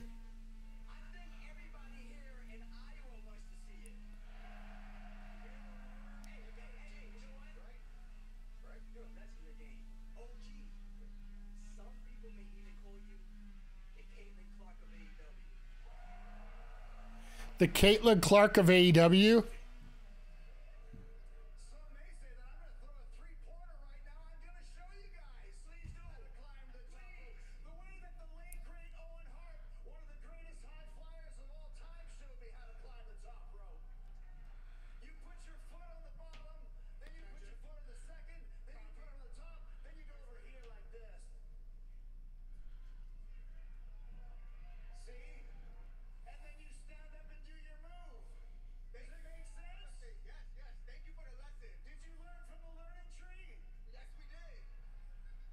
All right. Oh, that was a good lesson.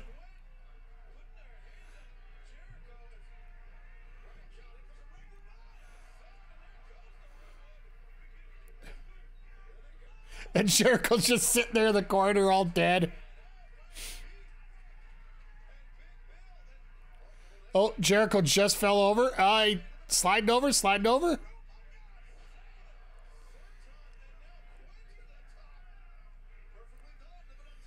Jericho tried to sneak over like I just horror. There we go.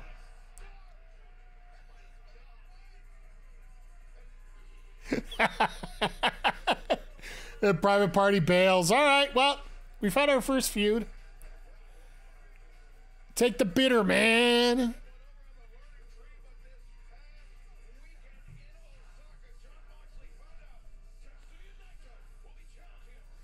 All right, so now we get the highlights of why we get to see Naito here coming up.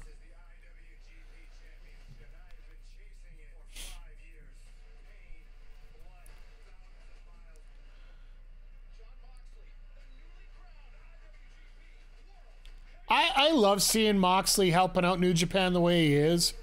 Because he's not just being here in North America. He is running out in New Japan all over the place.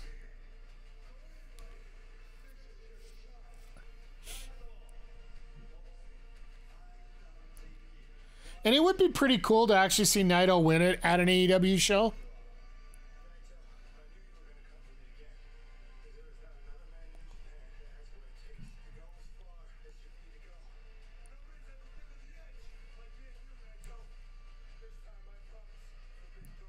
So I wonder if he's going to go with the short shorts or the long shorts for the title defense.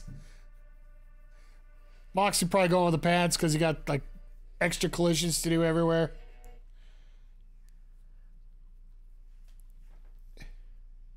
So we're 90 minutes in. We've had a pretty good show here tonight. Oh yeah, I forgot. We ended the segment with Jericho. What the hell was that? I will leave it at that. I'm glad we're getting a feud. Mr. Vic, how are you doing tonight? Heels, pops, and chair shots.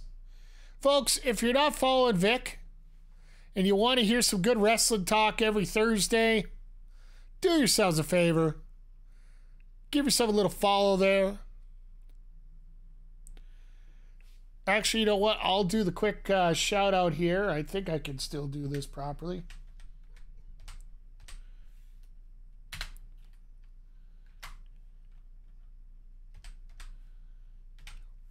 There we go. Heels, pops, and chair shots every Thursday night, 9 p.m. Eastern, talking all about all the big stuff in wrestling these days. What'd you miss? Statlander laid out Willow after the All-Star tag where Briscoe lost to Fletcher in the six-man tag. Really great match between Mone and Seuxis.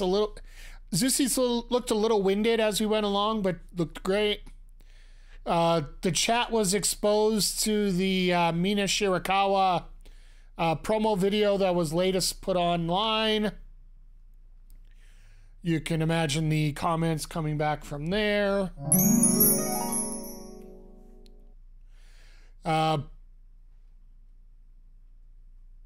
Jack Perry qualified for the ladder match after beating Dustin.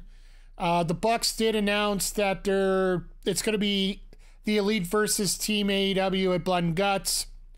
Tried to recruit Swerve, didn't get it. We're about to get Ospreay and Fenix in about 2 minutes. Yes, we're getting that tonight. Oh, and Roosh beat local competitor. MJF came out and they both united in getting rid of the entire locker room. We're getting Ospreay Fenix for free tonight. Opening next Wednesday, 8 p.m. Eastern. Roosh versus MJF, no commercials. They're trying to pull the what happened with Cody this week, right?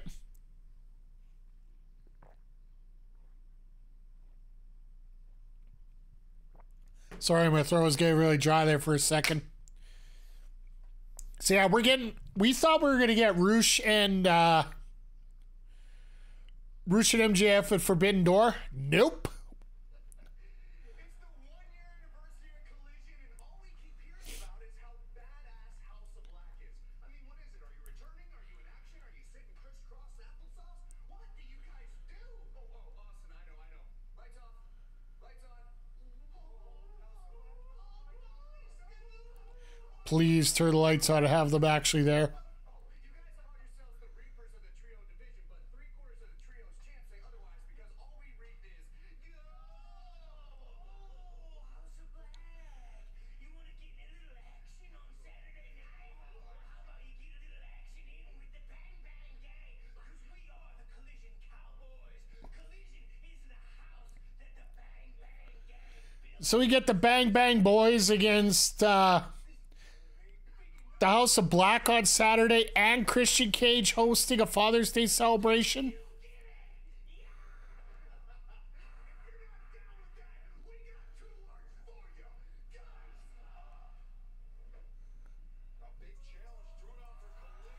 Oh, I forgot we got Daniel Garcia in action here.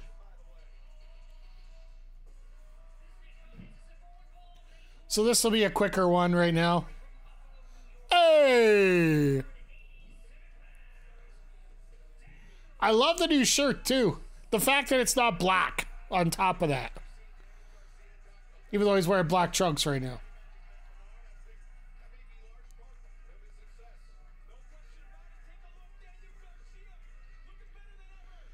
Who is that? That guy looks like Iron Mike Sharp. Seriously. The guy in the ring right now. If you guys are older wrestlers or older wrestling fans, you remember the... That's Nick Camarado with that old Nick Camarado with that beard. My God, he looks like Iron Mike Sharp like that. Push Garcia to the moon? Absolute. I honestly thought he was going to be the guy to take the TNT Championship from Christian. If it wasn't going to be Copeland. It ended up being Copeland, of course.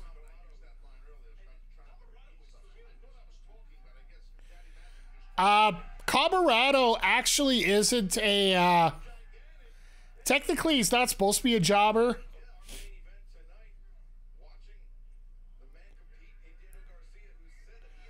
He was around with Aaron Solo in that bunch, QTTV, before QT Marshall decided to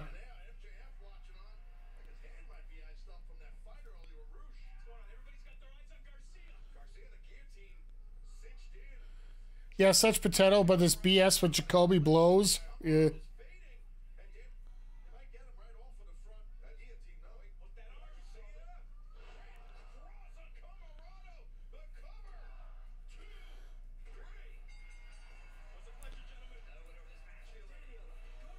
Yeah, Camarado looks like a beast.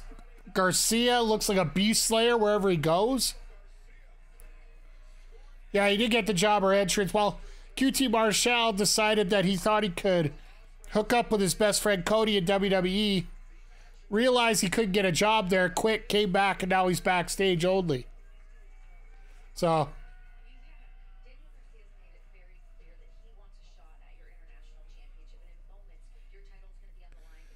Garcia Ospreay one day, absolutely. I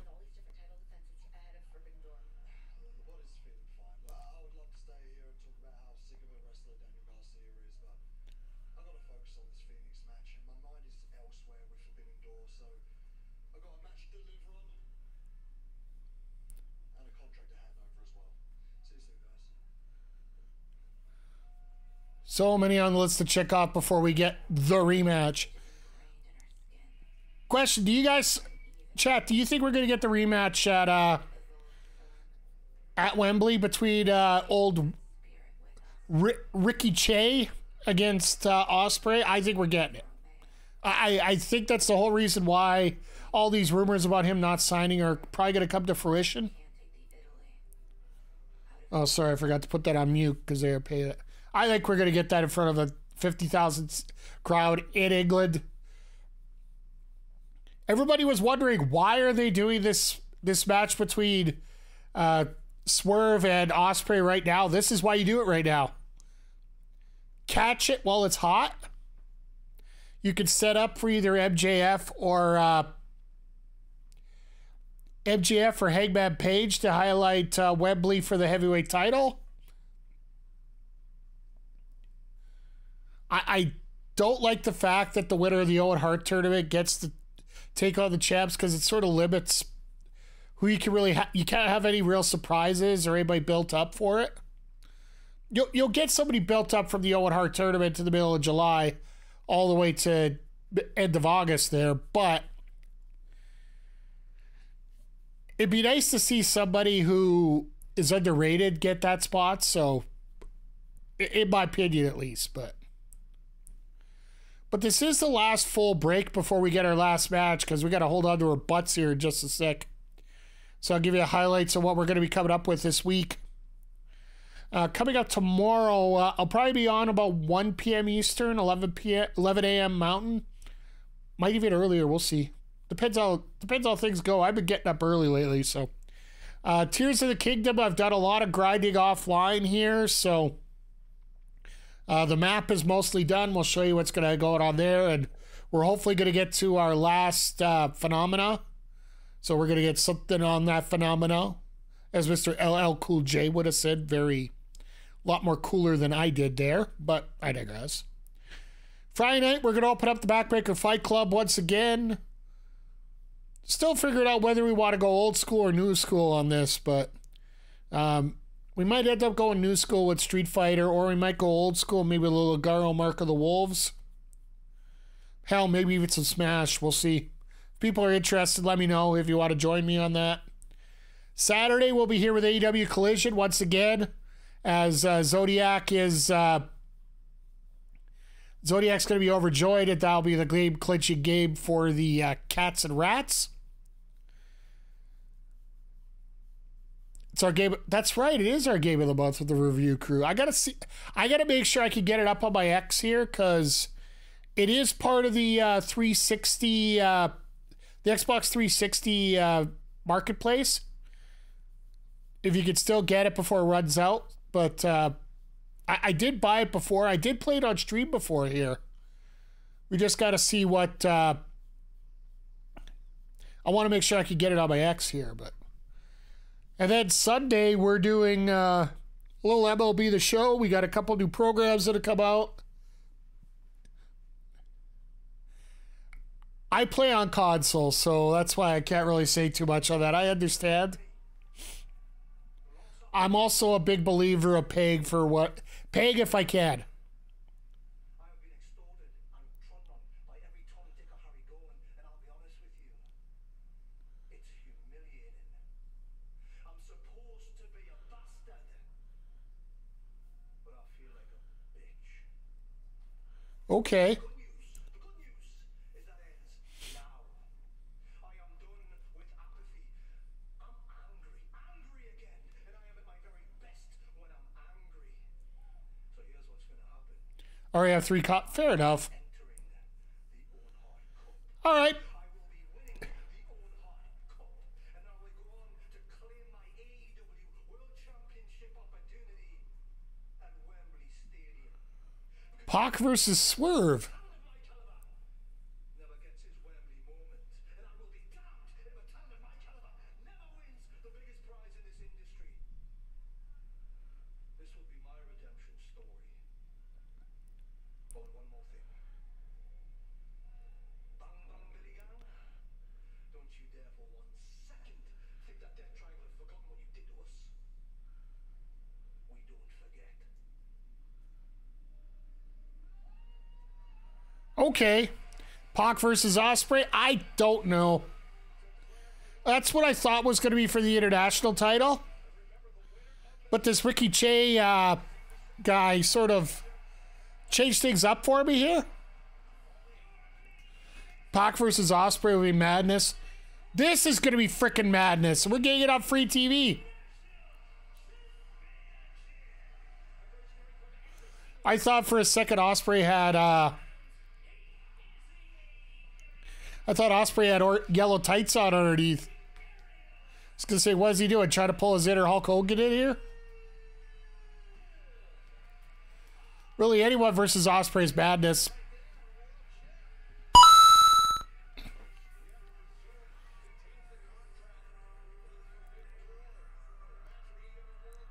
Yeah, the whole story was Swerve told Nana to FedEx the contract out to Ospreay in England because he was off last week, right?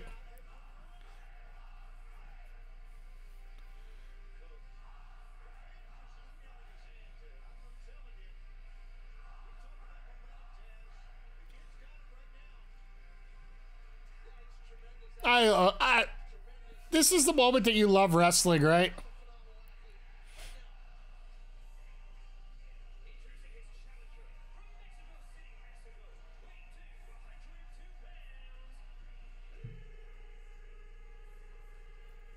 There's the whole crowd doing a schedule according to Lazy Jerk. Absolutely. Once again, that is the effect of Ringside News, who decided to try and get a few free clicks by trying to declare that Ospreay was having a light schedule at home. To which Ospreay responded, Tony Khan responded, and Sean Ross Sapp responded. I responded too in the same way. I just called him the... I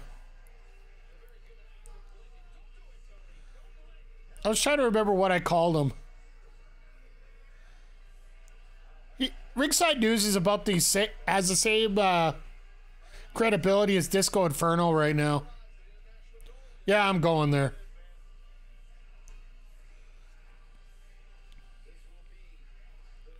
The only differences between Disco Inferno and Ringside News is at least Disco Inferno had a couple matches. It isn't a complete hack. He's just pretty much hack. This crowd already knows what's coming.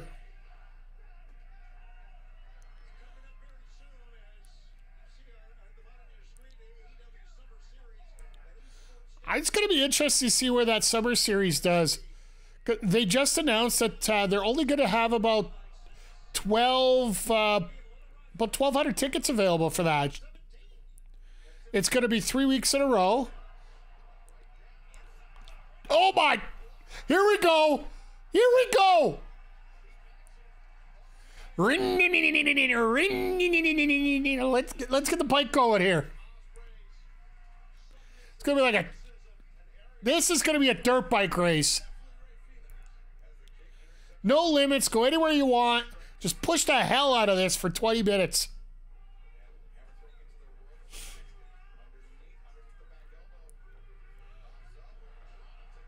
I am sort of thankful that this isn't a New Japan show because they would have given 45 minutes of this.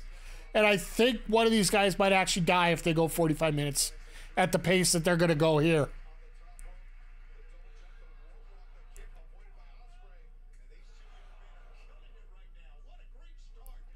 Jesus.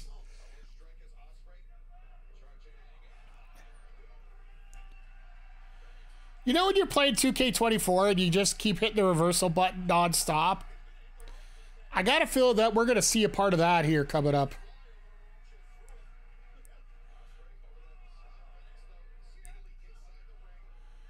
Oh.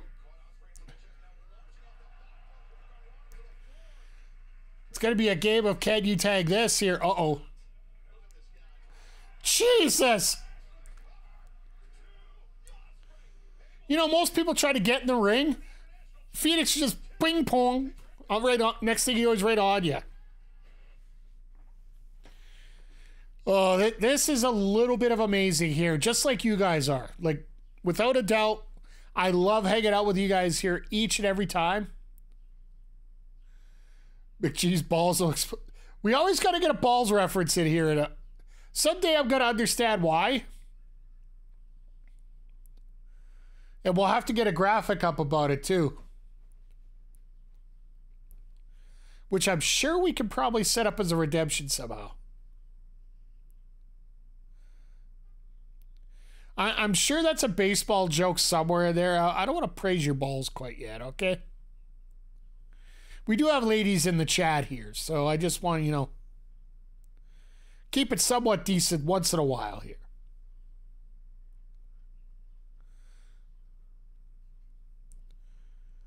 And of course, I'm the king of busting said balls, so we'll just leave it at that case. So,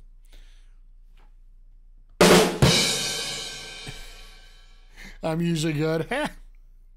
No, I get it. Don't get me wrong here. I'm just having fun. I'm sure KJ would have came up with it before you guys did anyway. But yeah, just watching matches like this. This is the reason why I love AEW. Ladies like ball jokes too. They laugh a lot when they see my... I'm not facing to read that. I turned the volume down for a second so I didn't hear. Now, tonight's been a great show, and I don't care what the ratings say. Like, yes, they're going to take a hit after what happened with the NBA playoffs are going on right now. And there is a very high possibility that NXT could have outrated, got higher numbers than AEW this week. There is a chance that could happen. I don't care. Both shows had good wrestling in many spots. I got wins on both sides. I get this tonight. I'm hopefully finding out after what happened on NXT yesterday. Maybe JC Jane can come out to Smoke Show and Smoke Show and Mirrors. There we go.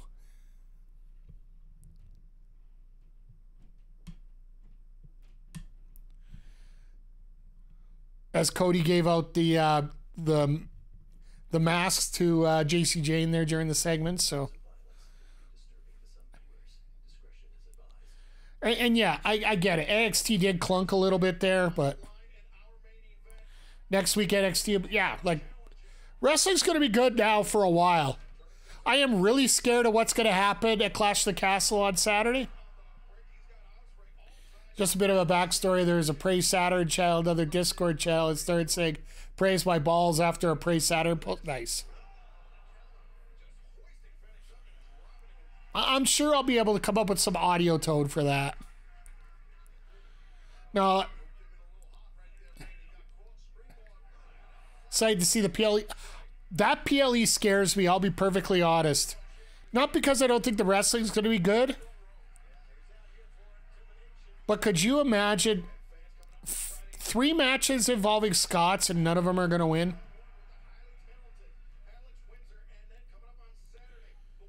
And they're all in title matches. They've all been, well, 2 of the 3 have been very poorly booked. TMDK, Leo Rush, and Rocky Romero against the BCC. Let's go. Well, Saturday is going to be fun, folks. Saturday night is made for fighting.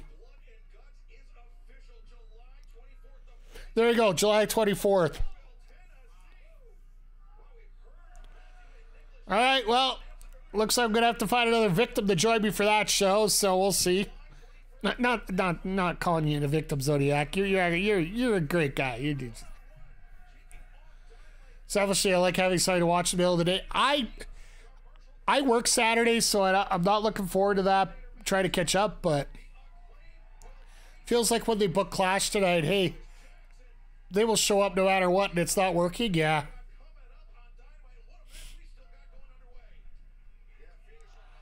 Well, also they're charging what? How much for floor seats right now? That's the biggest problem they got right now. Then the booking just has been absolutely. Ugh. That booking, I can simply. The hell is that? Don't get me wrong. I want to see Piper Niven get good spots. I want to see the Unholy Alliance get good spots. But give me a reason. Give me a reason as a casual to enjoy watching them. Jesus! Ospreay just. The hell was that? His knees are going to be feeling it tomorrow, though. I got to. Anything you can do, I can do better. I can do anything better than you.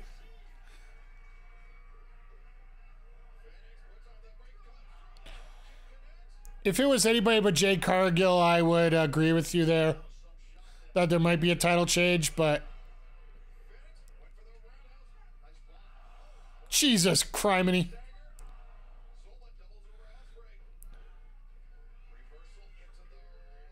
Doesn't matter. They're going to lose those titles.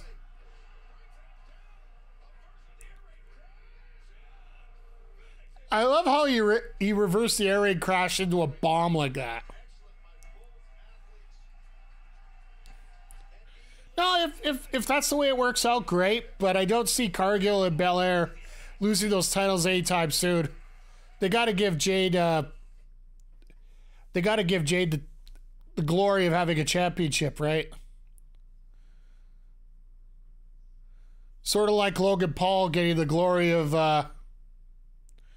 interviewing convicted felons for his podcast before they go to jail.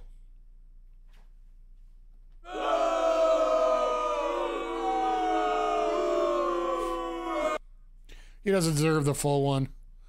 If you didn't hear, Tomorrow's Impulsive with Logan Paul features 34-time convicted former President Donald Trump. So I will not be listening to it. I'm sure there'll be enough people that listen to it that will give us details as to what's going on that thing. So, but yeah, they're using the titles for notoriety now. They're not just using them as, you know, you earn this title. Don't get me wrong. Most of the champions that are there have very well earned it. I still don't believe that. I believe with the U.S. and the women's tag that it's more for notoriety than it is actually for having a good situation there, or for having a good team having it.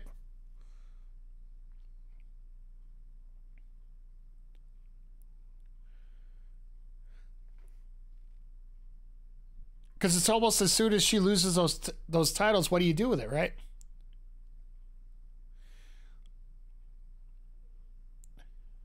Logan Paul has been champ for way longer than I would have thought. I think he loses it at SummerSlam to LA Knight, personally.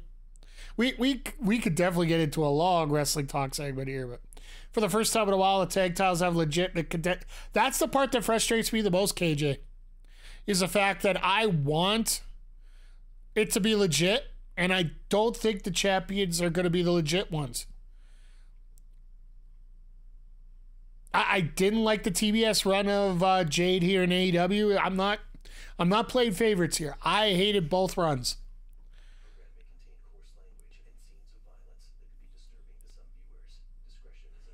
I think those tag titles need a legit feud and intensity, exactly. Like, and you're not going to get that with somebody that can't lose. And that's the part that I get upset about. Unless you're planning on doing a Goldberg thing, but you can't because Bianca's there, even though she's like the John Cena of the female division right now.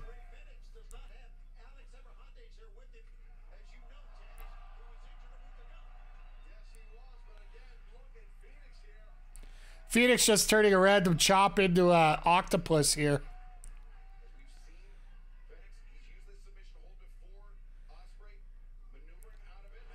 Jesus!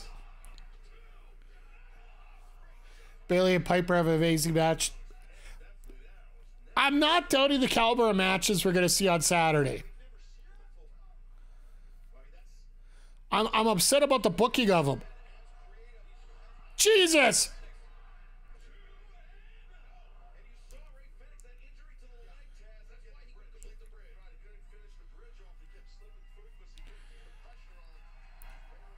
Like having a like when's Piper had a legit singles victory here going into this? I hope she has one tomorrow or on Friday.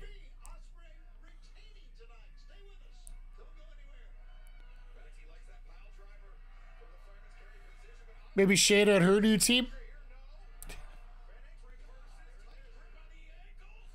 I don't have as much faith in Triple H's booking that a lot of people do.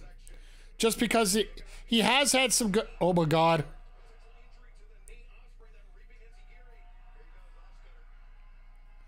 Ospreay going for the Oscar? Nope. Backdrop driver? Nope. Oh, let's get it the second time.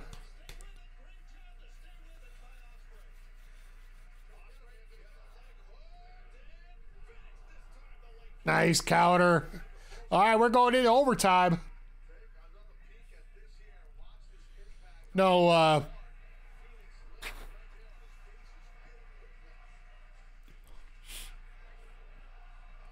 Triple H has made some great choices, but booking will always go up and down.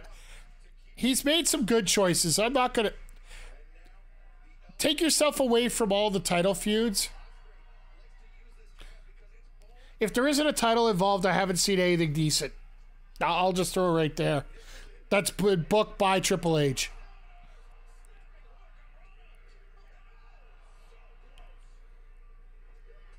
Jesus!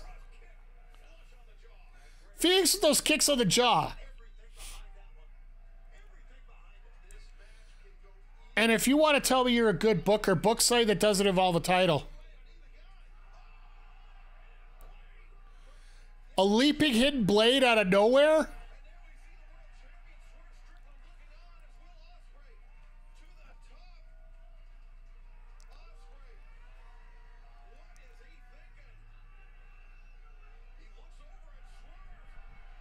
Uh-oh, Swerve got up.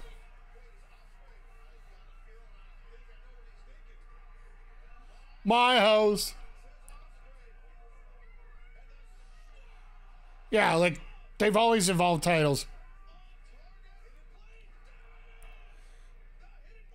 He actually stole Swerve's move to do it, too. I love that. That's hilarious.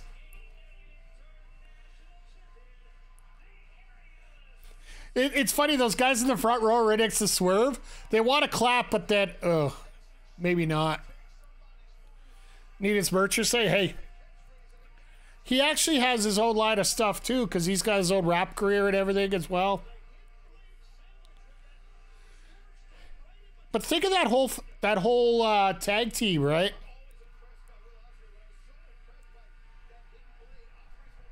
Like, B-Fab's hanging out with Lashley, okay.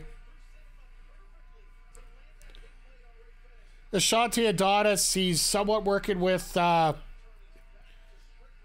Cedric right now. But look at the other two. The two they gave up on. Swerve, AEW World Champion.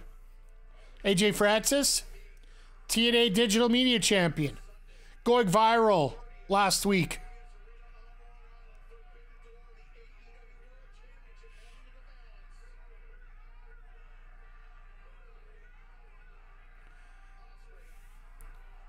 Ospreay gives that look of, you ain't gonna shake my hand, bro?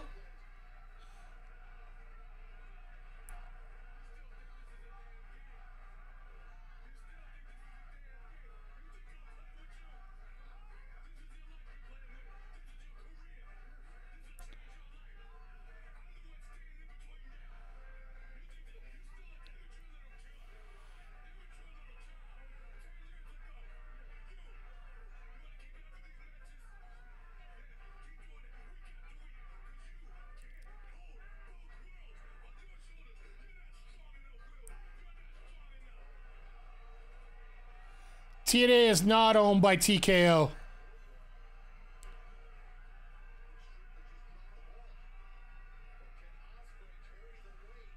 Zodiac gets the digital rights for pay-per-view are worked through TKO. Oh! I love that Ospreay give that little nod to the cat. Oh, we're having an absolute great time here, Riz. How you doing? We're just standing up with the wrap-up of AEW. It's just wrapping up here on TSN. Wrestling is so much fun. Hope you're doing well. Hope you have a good stream tomorrow.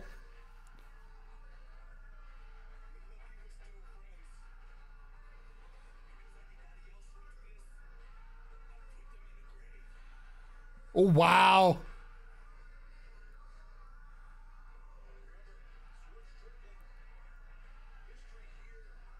No, they're getting intense here right now, but yeah, we're having a blast here tonight. It's always fun with a great chat here tonight, talking a little wrestling, and if you haven't checked out Resurrection 00, give him a follow as well here. Absolutely having a blast. He is Canadian as well, so always shout out your fellow Canadian. Let me get this.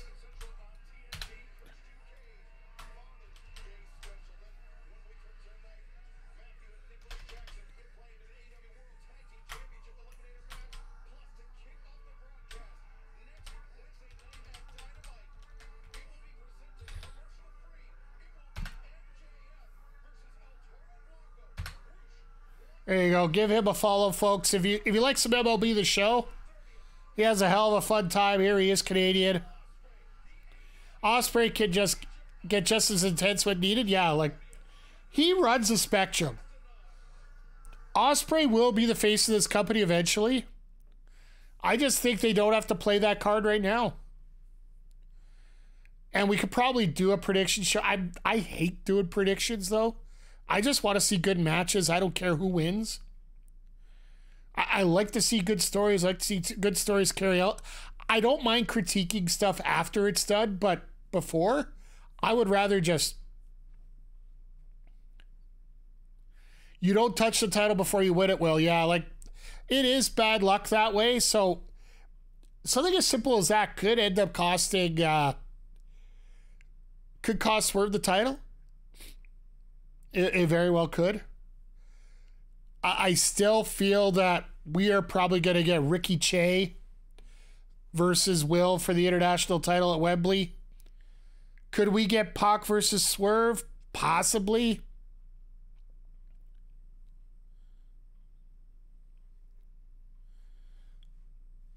Now, Manifest the Classic instead, yeah. You know what? Will doesn't need the title right now. That's the thing. And here's the other thing I have to... And Triple H was right.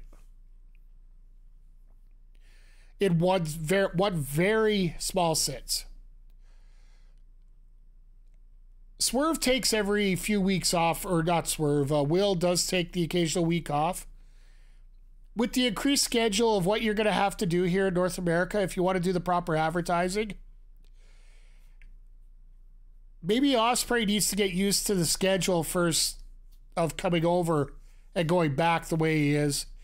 Get him a little more comfortable and then give him the title. It's the only way I'll say Triple H was right about that.